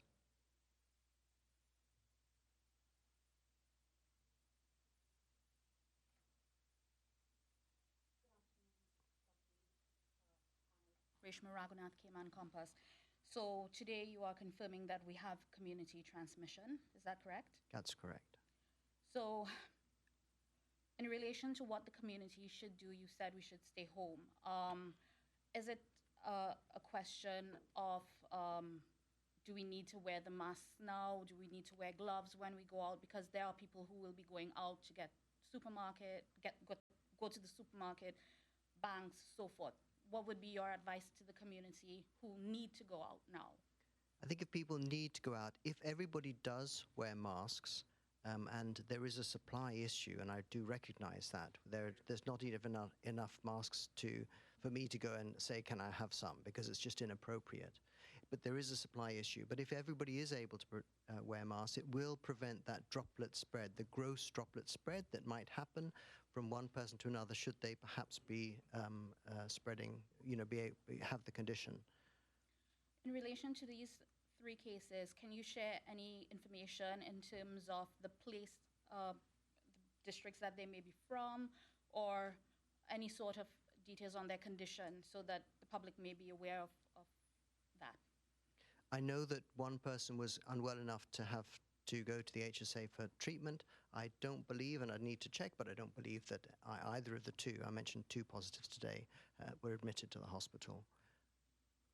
In terms of the one inconclusive... and as far as the sorry, Reshma, but as far as the districts are concerned, I think that goes back to the community acquired issue, really, in that the investigations of public health have shown that people have got such integrated lives, whether it be their working lives or their family connections, that we really have to consider that every area potentially can be affected. because of the nature of the smallness of the island, that people travel right across the island to go about their daily business. So I'm not at the minute providing any localized information. I feel if we had more numbers then we could, but at the moment I'm not providing any localized information. But just to say, I'm not sure it matters, because of if we're saying we have community-acquired disease, then we really should protect, every community should protect itself with the advice that we've provided. In relation to the new cases that you've announced today, and because of the high-risk categories, can you say if, I know you've provided this before, the age ranges of the patients. Can you provide us with any further information in relation to those? As you work up the age range, if you look at any of the graphs, steadily from 40 onwards, every decade, there is an increased likelihood that you may be worse affected by this condition, and it rises particularly and very much more severely as you become octogenarian and above. Any long-term condition really is an issue. So although the headline conditions are headline because they're the most common, so cardiovascular diabetes, chronic respiratory conditions. That's only because of a frequency issue, but anybody with a long-term medical condition should take particular care of themselves. And of course, it's not them really, it's the people around them that need to be absolutely scrupulous with their hand hygiene and not to approach them too closely. You need to send your love from a distance. Okay. Now, you know me, I always ask for numbers. So, taking into account today's cases, can you give us a round figure of where we are in terms of COVID-19? More than the dashboard, I mean, we have 205 negatives to date, 14 positives to date. We're still awaiting that inconclusive result to come back from CARFA. We've not heard anything from them, and we've tested a total of 220 people to date. In light of today's news, I know a lot of people are going to be worried, they're going to be scared, knowing the results that you've shared today. What assurances can you give them, or what words of advice can you provide for them in relation to your announcement today? I think if you can imagine yourself standing alone, isolated from everybody, there is no way you can catch the disease. It's spread by droplets. Just think of yourself as an island, and then go about your life considering you have to keep yourself an island and to keep that virus out of your little space. And if you do that, you'll be okay. I think that is the most important message, which is why we've gone to such extraordinary lengths to try to encourage the public to do that. I'm hoping they're coming on board. I still see a lot of traffic on the roads with 2 or 3 people in the cars, and I'm thinking, well, where are they going? Because it doesn't look like they're going to work. It doesn't, you don't need 2 or 3 people going to the supermarket. I don't know what's happening, but please stay at home. Thank you,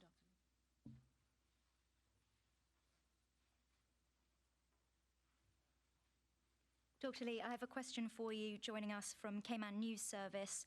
As far as you can say with these new cases, how are the patients doing? Are they in isolation at home or in hospital? And how far have you got in tracking their contacts so far? Yep, so as far as my information is concerned, all of the patients that are currently positive are either better or they're being isolated at home. We have Public Health has been doing an extensive amount of tracking and tracing and is able to understand the relationships. I mean, obviously it takes from when we get when a positive person, when we announce it, it then takes around a day in order to do all that work to make sure we understand everything. But we have very skilled people out there who are used to doing this contact tracing, and they're doing it very well. And how are they doing? I might have missed that. Are they doing as well as can be expected? Yes, so as I mentioned, I don't think anybody is currently an inpatient at any hospital with COVID-19. I know some people are unwell and they're at home, but a lot of the people who have had it in the past are now feeling a lot better. Thank you. Ralph Lewis, Cayman Times. Doctor, can you say if the test can show how long a person has been exposed to the virus? How I don't fully understand. You say how long, or how long ago, or it doesn't. The Polymerase chain reaction test that we do, and this is the standard that's being used across the world, is really for an acute infection. So it can show when your viral load is going up, because it's merely counting the number of viral copies in the sample that's taken from your airways, and that's how it works. Once you have got over the infection, your viral load will drop and drop and drop and drop until eventually there'll be nothing left in your body, and the test machine wouldn't pick it up again. At the same time that you're beginning to recover, your immune system is finding a way to fight the infection on its own. So you've got immunoglobulins first, IgM, immunoglobulin M, and then IgG, which rise following an acute infection, and then the IgG goes on to give you longer-term immunity. So you can't really say what stage a patient is at when you test them. If you have the PCR plus the immunoglobulin test, there's more information for you to have than if you just had one on their own. Some of these immunoglobulin tests are now being approved, so when we get our hands on them, we are eager to get our hands on them. But I know, for example, the UK government has put an order in for, I think, 3.5 million of them, but hasn't got any yet. So it's a question of availability. But when we have those, we will be able to better say what stage they are, or indeed, which is the thing we really want to know, have they had the condition, and are they now considered to be protected against it? Okay. The second question is regarding the students who have been in isolation. Their time is coming up for them to be released. Indeed. How are the health of the students, can you say?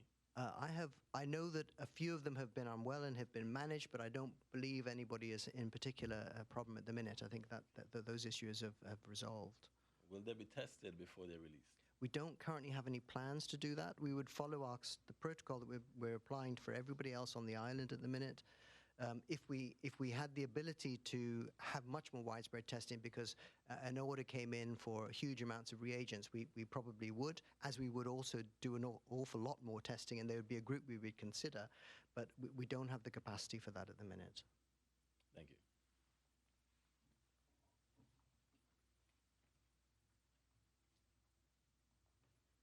Thank you, Dr. Lee. Today is Tuesday, it's day 4 of the soft curfew. We turn now to the Commissioner of Police, Mr. Derek Byrne, for an update.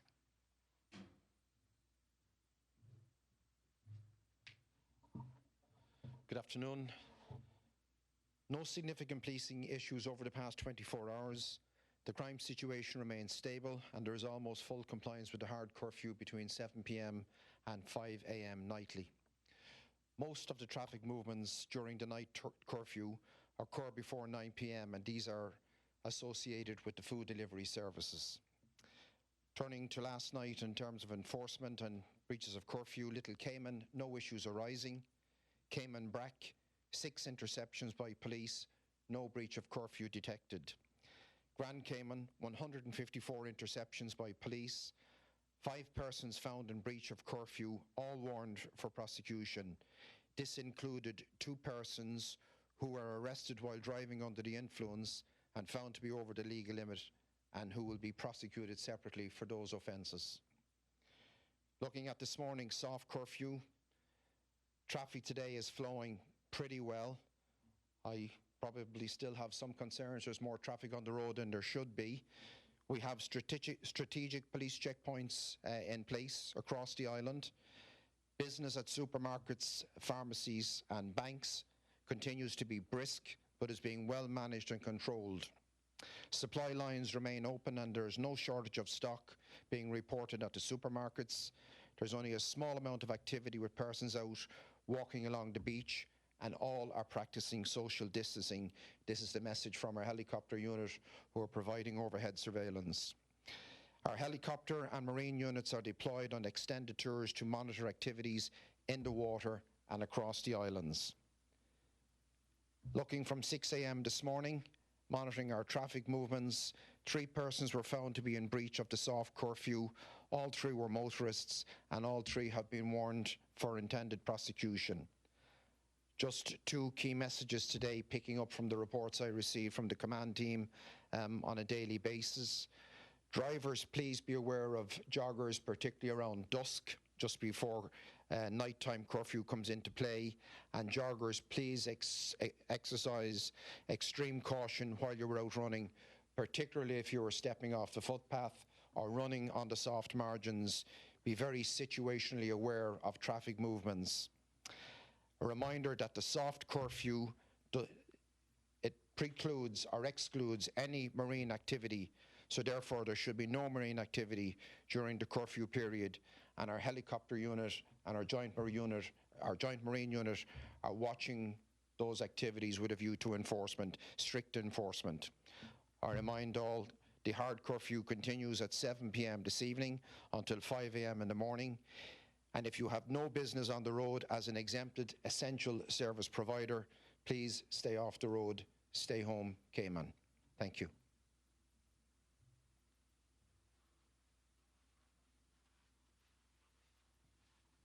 Good afternoon, Commissioner. Thank you for your report.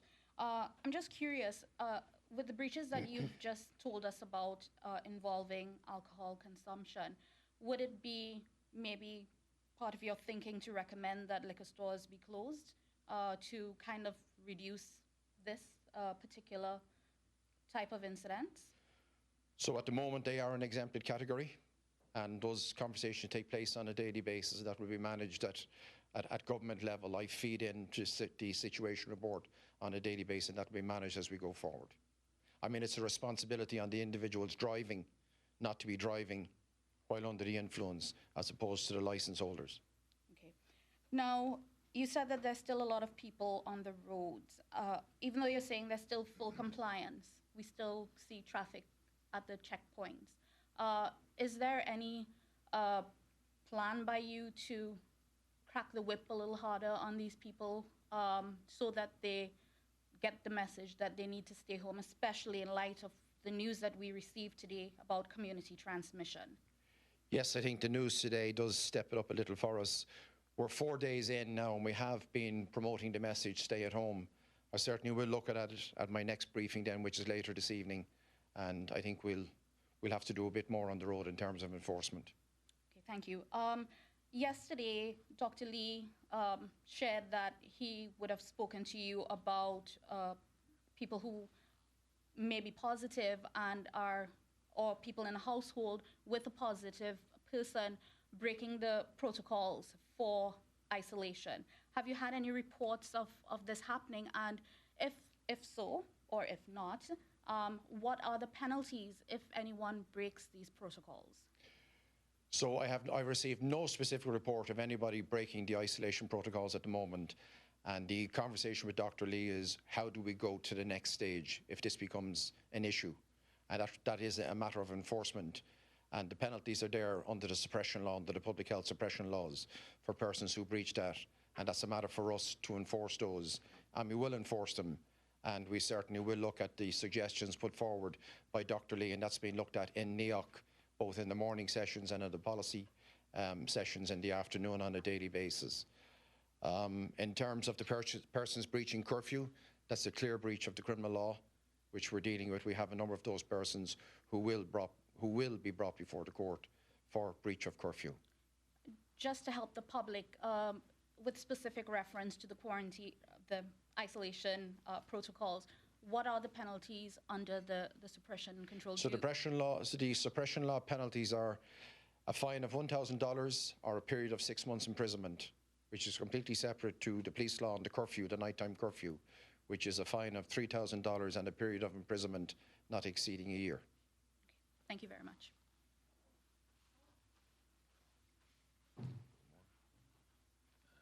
One question for you, Commissioner. It's regarding the increased amount of trucks on the road, who I believe are related to the airport activity. Yeah. We're getting reports that they're speeding excessively. Would your officers be willing to monitor those and give some warnings if possible? Yes, indeed, and I did receive one report this morning, and we did put a traffic unit in place. We will be speaking to the driver of those trucks. I know we've spoken to one already this morning, but we will be speaking to the contractor at the airport and to the truck drivers. They must exercise extreme care and extreme caution, and they have no exemption for speeding. Thank you.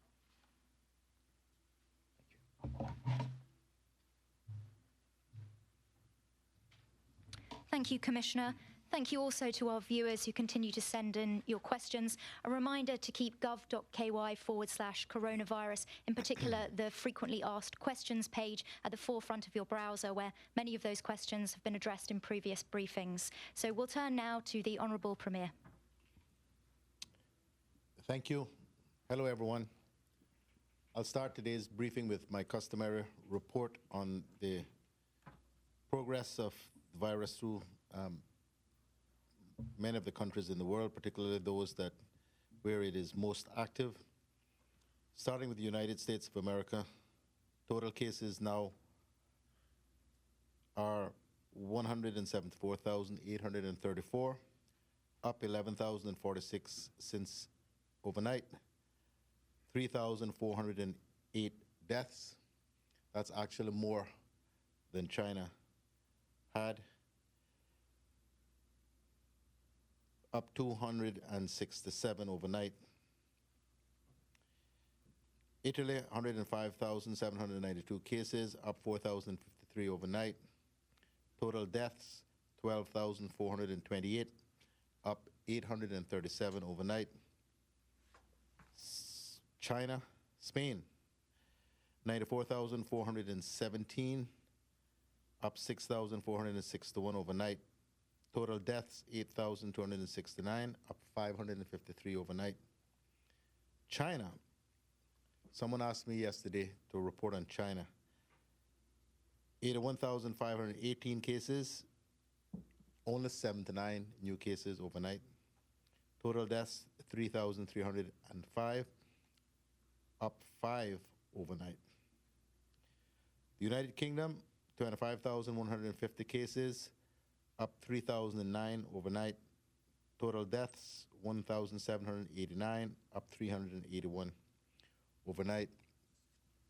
And New York State, 76,795 cases, up 8,470 overnight. Now at 1,550 deaths, up 208 overnight. So the picture, with the notable exception of China, continues to be grim and becoming more so. I want to talk a little bit about the announcement of the air bridge, which has caused significant alarm in the community and has stressed me massively over the course of last night and this morning. So I want to say a few things about it. One, the purpose of the air bridge is not principally to bring people back to Cayman. Its purpose was essentially twofold. One, to bring much needed PPE and other equipment to Cayman. And secondly, to allow the opportunity for persons who, given the situation, which is becoming clearer and clearer that Cayman will not reopen anytime soon for business, particularly in the tourism trade, to allow people to leave Cayman. Once they get to the United Kingdom, many people can then get a flight to their homeland somewhere else. There are a significant number of people here who want to leave, and we are encouraging them to leave. The less people there are here, the easier, in general terms, it becomes for us to manage this crisis. The other point I want to make is that the persons who are seeking to come to Cayman are all either Caymanians, students, or persons who have a right to live here. It is very, very difficult, if not impossible, to tell people who have a right of residence in your country or are citizens of your country that they are not allowed in. I've said to many people, if those students in particular were your children, would you feel so strongly about blocking them from coming to Cayman? The other point I want to make is anyone who arrives in Cayman is going to be subject to a mandatory isolation in a place other than their home under strict monitoring by the government. Anyone. So anyone who gets on that plane to come to Cayman must understand that they will go into mandatory isolation for a period of 14 days.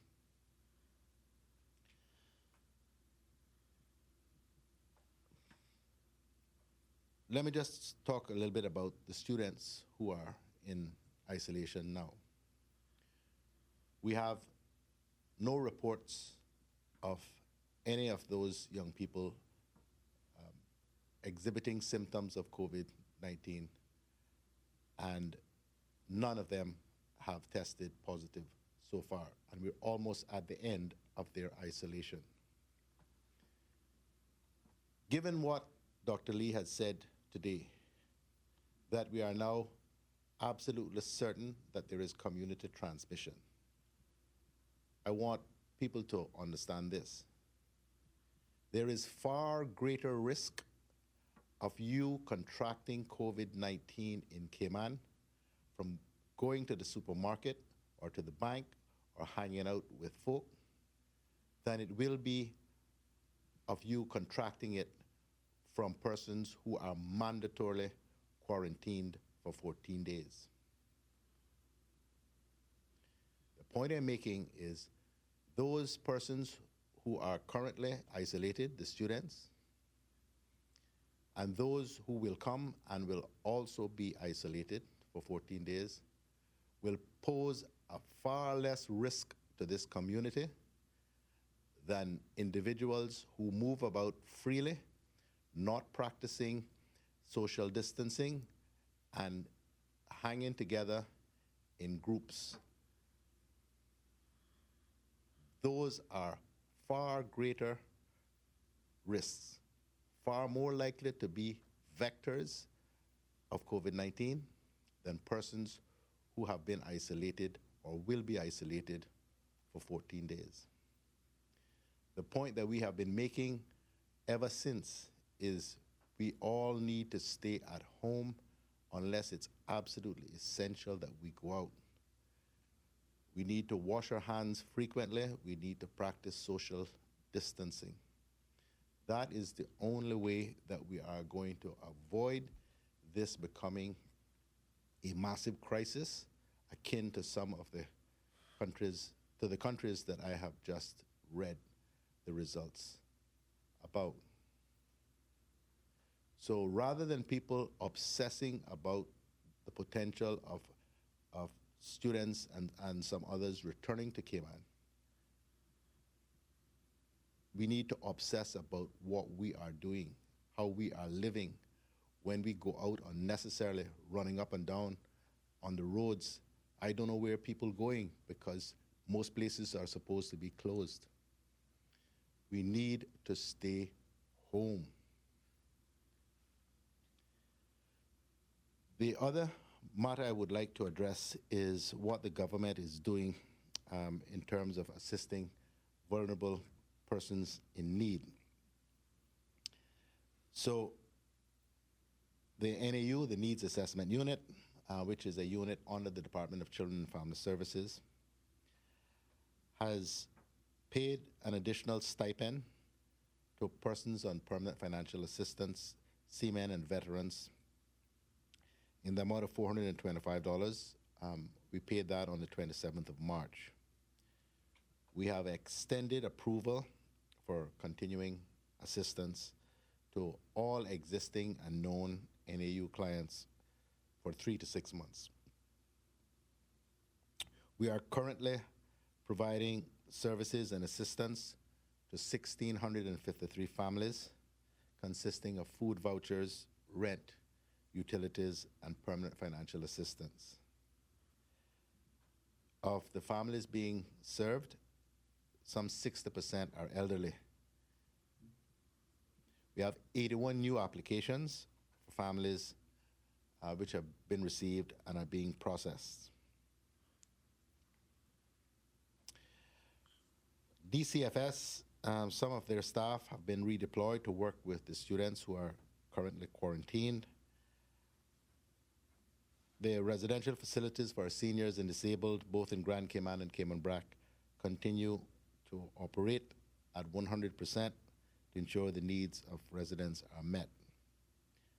MASH services continue to be in operation to ensure all child safeguarding issues are addressed. Regular contact continues to be made with the children in care and foster placements, families and seniors in the community. The department is also assisting seniors with ensuring they get refills for prescription medication. And we have also worked at distributing COVID-19 flyers to the elderly. The DCFS staff continues to coordinate with other entities and to collaborate with voluntary organizations, businesses, private individuals, and community partners who are donating meals and food and hygiene supplies. Also collaborating with pastors to encourage congregations to conduct check-in on elderly in their respective communities. Also collaborating with neighborhood watch associations to do checks on the elderly neighbors, always practicing proper social distancing protocols. We're in the process of developing a hotline for elderly persons to address their specific needs and concerns. Emergencies, as always, should continue to be reported to 911. The additional support to non-Caymanians in need, which we announced some time ago, will begin on the 1st of April. It's a one-off food vouchers for $150 being considered for work permit holders in immediate need.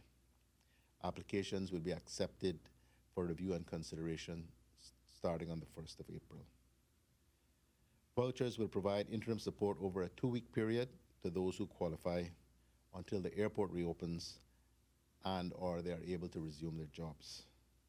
The application forms can be downloaded at www.mcays.gov.ky. Alternatively, forms can be collected from various supermarkets and gas stations in Grand Cayman and Cayman Brac. Completed forms should be emailed to CIG COVID support at gov.ky or left in the drop box outside the Customs and Border Control offices, formerly the CIA Immigration Headquarters on Elgin Avenue. Contact number is 244-8000, Monday to Friday, 10 a.m. to 4 p.m. We encourage employers to continue to assist their employees insofar as that is possible. Thank you. Your Excellency. Yes, thank you. Thank you very much. I first want to refer to where we are on the sort of medical side of things. I mean, yes, today we have 2 more positive cases, even though we're not seeing lots of cases and we're certainly not seeing people who are seriously ill.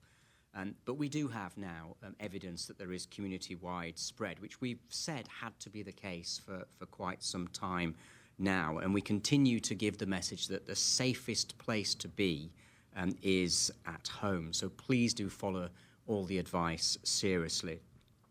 But it's also worth saying that the very radical, drastic and early action taken by government does put us in a very good place to isolate any cases that now pop up, to do the tracing of who they've had contact with, and to do everything to suppress further spread. So we are in a good place to tackle any cases that emerge.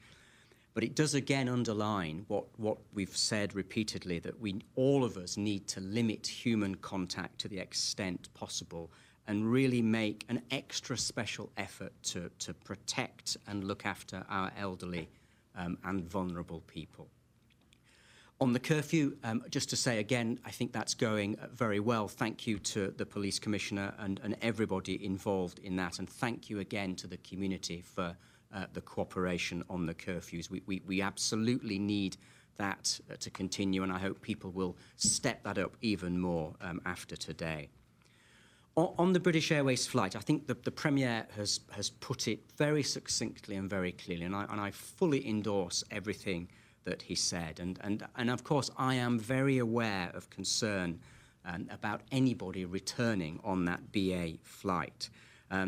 But I think we've made it very clear that if anybody does return on that flight, it will be properly supervised, a 14-day mandatory quarantine in probably the comfort suites, and that will be a condition of travel.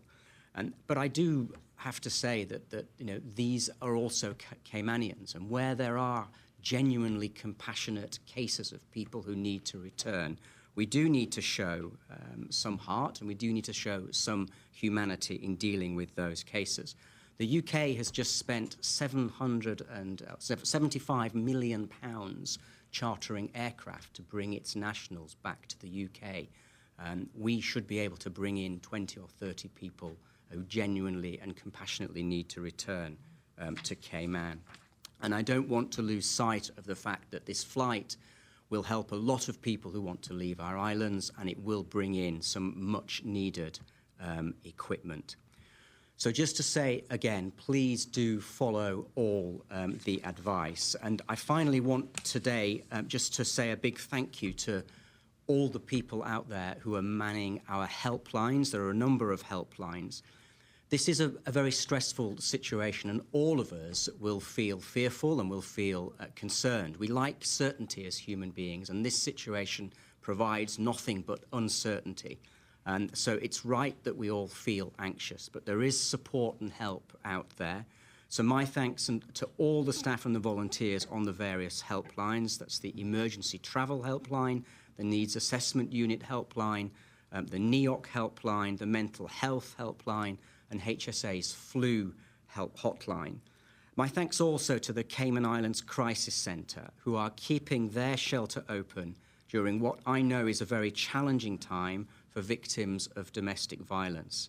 We've said that being at home is the safest place for each of us right now, but this often isn't the case for victims of domestic violence, and I do pay tribute to the work that the Crisis Centre are doing to be there for people who have concerns. Thank you. Thank you. Minister. Thank you. Good evening. Grand Cayman, Cayman Brac, and Little Cayman. Before I start, I mentioned yesterday about the self-assessment tool. I'm happy to report that 800 such persons used this tool last night, and 721 of those were Caymanian who used the tools, and they were from 14 different countries. I want to say thank you to e-government and the Ministry of Health for putting this tool together. A few days ago, I spoke briefly about some strategies the Health Services Authority are implementing to prepare for coronavirus. This included a COVID-19 action plan, a special hospital operation team, and a multidisciplinary task force of clinicians. Today, I'd like to walk the public through that plan. COVID-19 task force at the HSA has now implemented the interim clinical guidance, which advises the clinical teams how to manage hospitalized patients with severe acute respiratory infection when COVID-19 infection is suspected or confirmed. These guidelines have been developed based on recommendations from the World Health Organization, CDC, Public Health England, Health Canada, and the European CDC. This is crucial as these people will be amongst the most vulnerable to the disease. The clinical teams have all been trained and will be following these guidelines, which includes, but not limited to, triage of the patient, infection prevention and control, management of respiratory distress, and special care for vulnerable persons such as the elderly, pregnant, mothers, babies, persons with cancer, those immunocompromised, and those undergoing dialysis. The task force meets at least once per day, and I am proud of the work they have done so far and will continue to do while we work to contain and eliminate this virus. As I mentioned yesterday, I'm pleased with the encourage the private and public healthcare providers to collaborate and support each other during these exceptional times. The people of the Cayman Islands can be assured that our healthcare practitioners and leadership are making all the arrangements to ensure health and the well-being of all residents of the Cayman Islands. On a separate note, for those of you who have so far sent in your jingles, thank you. We look forward to receiving more. The country looks forward to hearing your musical inspiration at this time. Lastly, I challenged the country a few days ago to rise to the occasion by pledging to live by the principles of putting others first, to remember we are brothers' keepers. I'd like to reiterate that message today. I've heard so many stories of the community rising up and acting to help those most in need. You all are an inspiration. Please keep up the Caymankind spirit. Please visit www.gov.ky/coronavirus for all your updates, including guidance on how to most effectively and safely assist those who are most in need. Also, I would like to mention that today is the 31st of March, and it's the closeout of Honoring Women's Month. As we come to the end of the month of March and the formal closeout of Honoring Women's Month, I wish to take this opportunity today to salute all of our women and to especially thank some amazing women leaders under my ministry and to highlight them for their hard work and dedication. They are Nellie Pucci, Acting Chief Officer, Minister of Health, Lizette Yearwood, CEO of HSA, Judith Seymour, Director of Counseling Center, Gina Petrie, DOE, Marcia Matu, Director of CNCF, Dr. Peggy, Director of Museum, Natalie Urquhart, Director of National Gallery, Brenda Watson, Acting Director of Drug Council, Dr. Hazel Brown, HSA, and the PA, Ms. Sharon Roberts. Sorry if I miss anyone, but I salute you. Moving on, I just want to pick up and note on what Dr. Lee said earlier and the question asked about masks. And I know there's going to be a mask frenzy, which in my personal opinion, I think masks are the way to go. And hopefully, with some of the work that Governor is doing in trying to get supplies here, that we can get more masks, that we can actually distribute them out in the communities, etc. And with some of the other shipments that we have coming in. I'd say to you, when we talk about masks, is to just pretend it's everywhere, like Premier has been saying. I want to also shout out the NAU staff who are doing a great job during these times and ought to be recognized. I also want to shout out the hardworking EMT staff. You're doing a great job and ought to be recognized. Also, I want to mention that when it comes to the HSA staff, everyone there is necessary, especially when we're waiting and preparing for this pandemic to heighten, and it will heighten. We see it's coming to spread now. So even the HR personnel, the housekeepers, I'd ask the officers to ease up on them. They're all important for what's going on at the HSA, and I know the commissioner is going to help me with this. And on a light note, I wanted to mention that how 1 year could change things, as you've been seeing. What a thing. In 2019, we said to stay away from negative people. And in 2020, we are saying stay away from positive people. Go figure. But I also want to remind everyone about this is day 2 of fasting and prayer. and hope you did it again today at 10 a.m. and tomorrow again. Also, in my effort to reach out to as much persons as possible, I spoke a little Spanish and Filipino or Tagalog yesterday, and I am most grateful that these communities responded with such confidence. And this is what we're trying to do: get the information out, that everyone understands what we're trying to do in having people stay home. And thank you for having confidence in the government as you sent yesterday. I thank you to the Hispanic and Filipino community for listening and for sending your thanks. Today, my effort in translation will be for the Jamaican community and the Italian people here. The effort is to plainly say, please stay home unless it's essential. In Italian, it's per favore, resta a casa, a menoce non sia essenziale. And in Jamaican,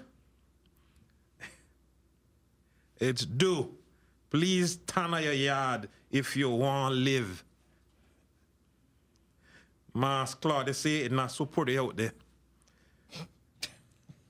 And I also wanted to note what I mentioned yesterday about some atheists. And I just wanted to note this because it's very important when persons hear me and hear the prayer when we start the press conference. Well, there's an Italian doctor named Dr. Lulian Lorenzo said, I was an atheist, but now I'm returning to God. I pray for us to help take care of the sick. And this is during the coronavirus situation, as he's one of the doctors there. So, ladies and gentlemen, I thank you and God bless. Before I go, I want to say Psalms 86:17. Give me a sign of your goodness that my enemies may see. So the enemy is the coronavirus. That my enemies may see and be put to shame. For you, Lord, have helped me and comforted me. Thank you. Thank you. Minister, you've actually answered one of the many questions that was coming into us there, which was about the linguistic update for the day for others in the community, so thank you. A question first for the Premier from Cayman News Service. Some CNS readers, particularly those who work in the tourism industry, are saying they've applied to the NAU that you referenced in your update, the Needs Assessment Unit, and have then attempted to make contact with government to no avail. Can you say how long people are waiting on average to get help? And a follow-up part of that question is, how many new applications has the office dealt with and granted since the port closed and tourism began to be locked down? I can't answer all of the question. I did say when I started that they're dealing with 81 new applications which are currently being processed. That's all the info I have with respect to that. Thank you.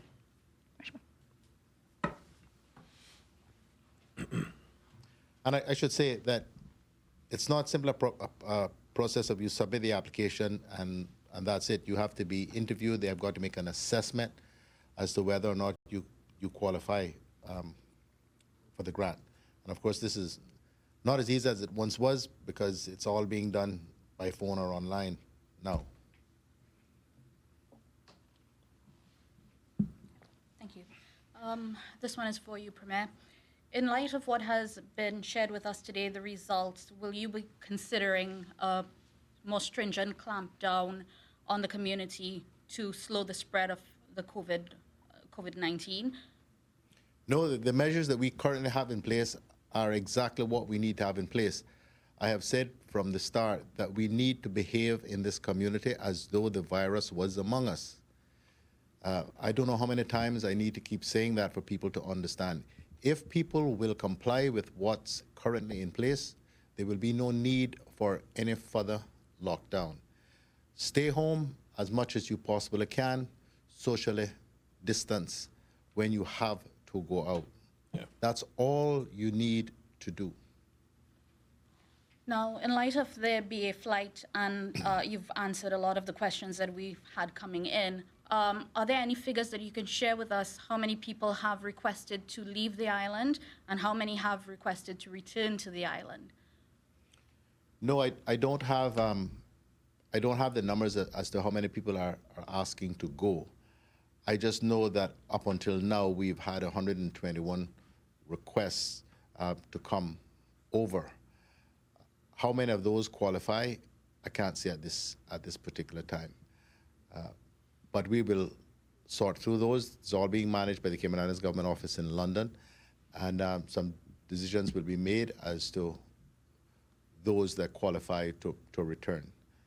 We're certainly not bringing back visitors to Cayman, absolutely not. Okay. I can just add to that because my office is helping on the demands from people here. There has been a lot of demand for people to leave, and that's all been processed. So I think we've also heard from a lot of people who would like to leave but are not able to. London isn't their sort of favoured route. So we're collecting all that information from people. But just to be clear, that there is a lot of demand for people to go on that flight. I said yesterday that we expect fully that we will have to have some Cayman Airways flights as well out of here, because over the course of the next few weeks, I expect we're going to wind up with hundreds of people who come to the realization that not only do they not have work now, but it is unlikely they're going to have work in Cayman for some time to come, particularly those who are in the tourism industry. It's going to be a long time before tourism gets back up and running because of what's happening around the rest of the world. So even if Cayman, as God, I pray we do, is able to manage this situation with the virus so that it does not become, that there is not massive community spread of it, it's going to be a long time before tourism bounces back. And so the more people that we can get out of here, quite frankly, the better off everyone will be. Because if they don't have the means to look after themselves here, it means the government will have to do so. So we will afford them, to the extent that that is possible, such means as we can to help them leave, if it is possible. Subject always to the constraints that all around us, airports are closed, borders are closed, so it's not as simple exercise as we would like it to be. But it is going to get a lot more difficult for people here over the next week, couple of weeks, and going forward even tougher, particularly people who work in the tourism industry. Reshma, if I could just add some breaking news, as I think you say in your business. So since I came down here, we've been in touch with BA this morning. So the flight will be to Bermuda and then to Grand Cayman and then back to London. But it will go back to London via Bahamas, and it will pick up some British nationals in Bahamas, a small number. And we're looking at Monday, Tuesday next week for that to happen. So that's just come through now, but we'll put something out and get that firmed up as soon as possible. Monday, Tuesday is the window that this flight will happen. Okay, thank you for that update, Governor. We've had a number of comments come in, and I'm sure you have been getting them as well, for people, naturally scared for returning residents, returning Caymanians.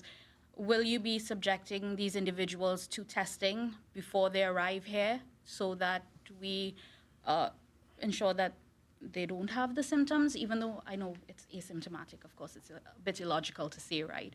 But would there be any specific protocols before these individuals board the plane to come here that you can share with us? I mean, I think there won't be protocols before people come, because the advice is if you have symptoms, you get tested. But I think the Premier was very clear, and I was as well, about the extraordinary measures that will be put in place to make sure that the returnees are isolated, in quarantine, supervised very effectively, as we've done with the first group. So we will not take any risks with the health and welfare of everybody on these islands. So the small number that do come back will be very effectively supervised to ensure that any risk is mitigated. Otherwise, we wouldn't do it.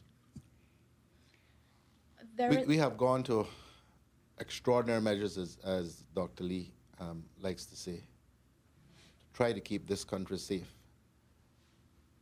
I would hope and pray that everyone out there who's listening and watching it would not enter their head that I or the government I lead or the governor would do anything which we thought was risky in terms of increasing the spread of this virus in this community. We keep preaching what people need to do. The virus is in the community. We now have absolute confirmation. The persons that are coming are going to be subjected to the kind of isolation that I wish we could put everybody on this island into, locked everybody away in a room for 14 days. But we can't even get them to stay home. So stop obsessing about these people who are coming from the United Kingdom. There is far greater risk bucking up in your friend up in Foster's than it will be in getting the virus from somebody who's coming from the UK who will be locked away for 14 days. I want to say, as Minister of Health, when this first came up, it raised a red flag, and we see the comments from the community about their concerns. Obviously, they've applauded the government thus far in terms of the work that we have done, what we continue to do, and they every day have a press conference to ensure that the public is well aware of what's taking place real time. If it was a situation where those persons were coming back and the then known self-isolation where you could either go home with mommy or daddy or you can choose to go to the hotel, in my opinion, I would have said no. But I'm very comforted with the fact that it's mandatory that they will be self-isolated or isolated at not at a place of their choice, at a place that has been identified by the government. So I'm very comfortable with that. Thank you. I just want to, and this came in, I don't know if you've heard it, but there is a voice note that is being circulated that is aimed at work permit employees, telling them to leave the island. I know you have indicated that, this is what we really want them to do, but what assurances can you give to the community, the people who are on work permit, or advice to the community as a whole to not be prejudiced in this continuing situation? You've talked about not being prejudiced against those coming in. What about those who are already in the community and who may be facing these types of situations? I'm not sure I understand that question at all. Persons who are here and do not have a job, if the opportunity affords them to leave, they should leave. They should return to their home. But in the interim, if they do not have a job, I have said more than once, the government will do whatever we can to ensure they have a roof over their heads, they have food to eat, and access to health care. But if you do not have work here and the opportunity affords itself, as will the BA flight next Monday or Tuesday, then you should do everything you can to get on it.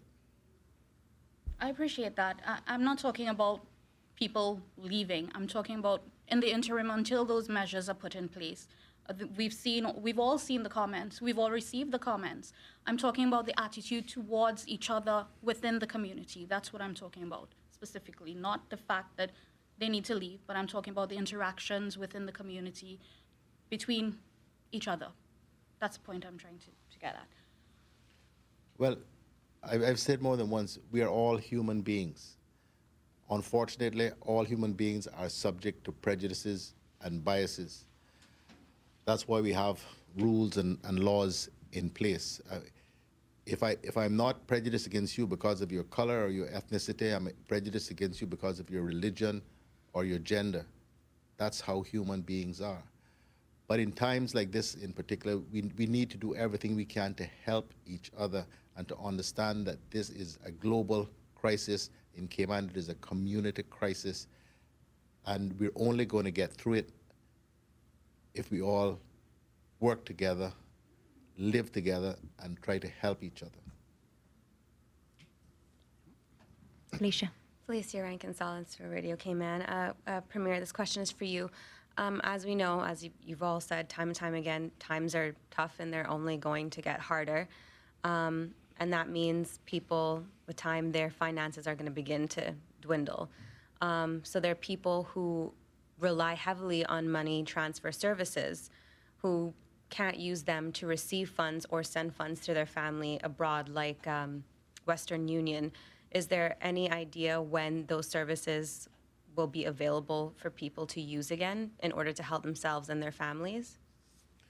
Well, I don't think too much money comes into Cayman through the money transfer services. I think a lot of money leaves Cayman through the money transfer services. But a lot of people here have families overseas that they support and they help. We are very conscious that shutting the money transfer services, does cause significant hardship. The problem is that, again, the risk, the way those services operate, the risk of transmission of the virus is still very great. What we are prepared to do is, as far as I'm aware, we haven't had any representations from any of the services. If we have a plan which at least on paper looks as though the necessary measures can be put in place to limit close contact and risk of transmission of the virus, then of course the government will look at it. Initially we considered closing the banks, certainly the banking halls, and the Bankers Association came to us with a plan which has allowed us to be able to feel reasonably comfortable that there is minimal risk. There's always some risk, minimal risk of transmission, the way that they are operating their banking halls. And yesterday, we based on their recommendation, we introduced the alphabetical division of the community in terms of who can attend banks, again, to reduce the risk, because we I hope, have virtually eliminated the queues outside the door. So this is going to go on for a while. This state of emergency, if I may call it that we're in. And we know in the meantime people have to live. So we are not averse to looking at what can be done, but we need them to come to us and say, these are the circumstances. Here is what we think we can do to minimize the risk so that those can reopen. But based on the advice we had, we took the decision that we did. As I say, we're prepared to look at it again. Thank you. That's all my questions. I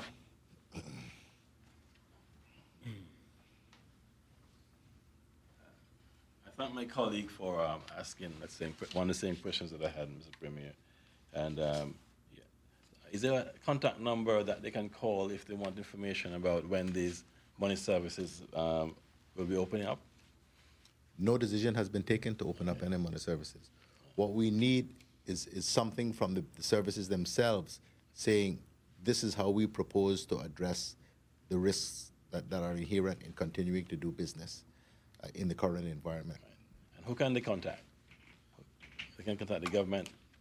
Curfew time at gov.ky. Okay. One final question from me, and this regards customs waiver of storage fees. Is there a contact number that clients can call to see if they can arrange for some waiver of storage fees? I understand that they have been told that they have to pay those storage fees before they get their goods, even in this time. Is there a contact number they can contact to get information on whether the storage fees will be waived? So why wouldn't they be required to pay storage fees? That's the question. They're saying that due to these circumstances that with the curfew, that they probably should have those fees waived. I don't know that any such decision has been taken. Okay. To waive storage fees. Thank you very much. I'd have to ask. That's the question. I'd have to speak to the director about those things. Okay. As far as I know, everybody's required to pay their fees. If there are specific instances, people do this all the time. Send in a letter, an email, as the case may be, setting out what the particular circumstances are that you believe warrant a waiver of the fees. But there has been no decision to waive storage fees generally. We'll take one more question from the media, and then if the panel have any further closing thoughts for us. Thank you. I have like 10 questions that came in, but I'll try to pick the best one out Thank of it. you. You talked about curfew time, the email.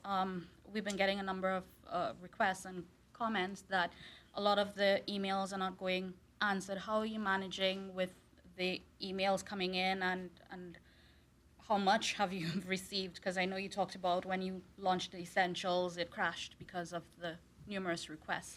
So can you provide us an update on what's happening with curfew time at gov.ky? But it's actually working incredibly well. We got a staff of 1, 2, 3, 4, about 8 people full time. I left them at 10 o'clock last night. Thousands of requests for exemptions. I mean, you would not believe the number of requests that come in. And the response that we've got, I mean, a lot of people don't like the response, which is generally no, but there's very little in terms of backlog there, in terms of answering the question, very little. I mean, if you write in today, you're likely to get a response tonight. If I You might like the response you get, mind you, but you get a response. Generally. If I may squeeze 2 in, I think it's critical to ask this in light of today's results.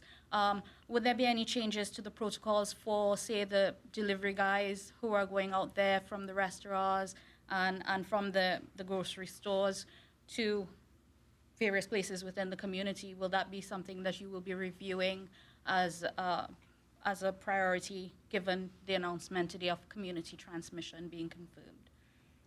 I don't know how many times I can repeat this. The protocols that we have insisted upon for the last couple of weeks are the protocols that need to continue to be observed, but even more diligently. Be very, very careful with what you're doing.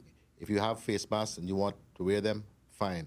But as Dr. Lee has pointed out, unless everybody's wearing face masks, it's unlikely to protect you. The face masks are to keep you from projecting droplets to other people. It's unlikely to protect you in the event that somebody else sneezes on you. But many of the delivery drivers are wearing masks. Many of the people who are working in the supermarkets are wearing masks. That's all fine. Nobody's saying that you shouldn't or that you don't. But limit human contact as much as you possibly can. Stay a respectful distance, 6 feet away from everyone. And for those of you who don't need to be on the road, absolutely need to be on the road, stay home. It is as simple as that. The only thing the government, many more things the government can do, short of going to a complete and utter lockdown, which is for the length of time that we are talking about, or we know that we have to deal with this, is quite frankly impractical. It's impractical to try to lock the country. I get messages, 10, 12, sometimes a dozen a day. Alden, they won't listen, just lock them down. I wish it were that easy. The commissioner does too, but it isn't. So we understand that we're going to be in this for quite a while. You want me to guess how long? 6 weeks to 2 months. So we have to be able to live and to eat and to move around in a limited sort of way. So the government is very conscious of this. Believe you me, we are constantly reviewing. We listen to what people say. We listen to to the reports we get from the commissioner and from everybody else that's out there, and we are constantly thinking about what else we can do to limit people's interaction with each other without causing a complete and utter clampdown and become so restrictive that people simply can't live. If we could lock the place down in 3 or 4 days and then open it and everything would be well, we'd do that. I'd do it in a heartbeat, but it won't. We're going to have to live with this week, next week, and the week after, and the week after, and the week after. So we have to rely on people's cooperation, common sense, good judgment, and sense of self-preservation. If anyone doubted that the virus was in the community, no matter how many times we said so, we now have hard evidence of that. So behave as though your life depended on it, because it really does. I think that's a powerful message to end on. I'll keep my other questions for tomorrow. Thank you. Thank you, Reshma. Any closing thoughts from the Governor and Minister? I mean, just to say, this is a really difficult and challenging situation. All of us are feeling uncertain and anxious. But you know, I've been here 18 months and seen a community which really comes together, and we treat everybody fairly. Cayman kind is something that I hear all the time, and I see examples of it. So now is the time that we all need to show empathy and support and help everybody. Let's help everyone in our community to get through this. And when we will get through it, we just don't know exactly when. Thank you. I know parents are having a hard time, you know, working at home and trying to help their children with the school lessons, etc., online. And I just want everyone to pray for them and give them the strength to deal with this challenge. Hopefully, if everyone will abide by all the measures that we put in place, then we could get back to school. Our children can get back to school much quicker. Thank you very much for joining us this afternoon. Thank you also to our sign language interpreter, Miss Carolyn Powell. Now, we've had so many questions come into us. A reminder to keep your eye on the FAQs section of the gov.ky/coronavirus page, which is being updated daily for you. There's also a Getting Assistance section there, and that lists all the contact details to help you with everything from medical questions to human services and emergency travel. Many of the addresses and numbers that were talked about today are on that page as well. Follow the Cayman Islands Government social media channels on Instagram, Twitter and Facebook for all the latest information, and we'll see you tomorrow with the next update.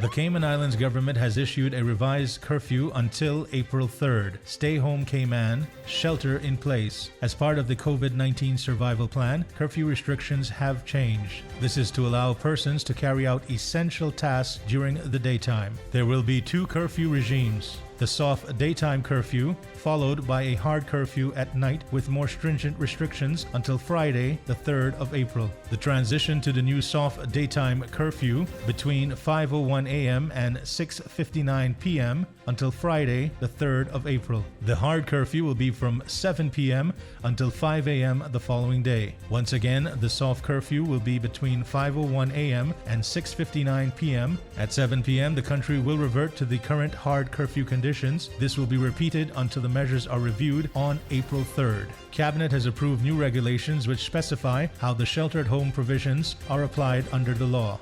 The Honorable Premier Alden McLaughlin introduced the changes to the curfew conditions, emphasizing that to prevent the spread of COVID-19 virus, Caymanians and residents should still remain home unless making an essential trip or exercising as allowed for the next several days. The softer prevention measures are also known as shelter-in-place, which allows all residents limited access to places where they can meet their public needs. These locations include supermarkets, pharmacies, liquor stores, gas stations, restaurant pickup, and banks, as well as other approved essential businesses. Outdoor exercise, including walking pets, is also permitted for up to 90 minutes each day while practicing social distancing of 6 feet. The current hard curfew allows only designated personnel to move around the island while they carry out essential services each night from 7 p.m. to 5 a.m. This includes public and private sector agencies engaged in work such as distribution of food, including restaurant delivery service through 9 p.m., emergency medical services, utility, and others. Officials note that all but essential business remain closed under both the hard and soft curfew, and that as such, all but essential employees are to stay at home during these times. The Premier remarked, "This allows us to move around during the daytime in a restricted manner and meet our essential needs. But this must not be taken as a license to gather or ignore COVID-19 prevention measures." Once again, curfew restrictions are from 5:01 a.m. to 6:59 p.m., referred to as a soft curfew,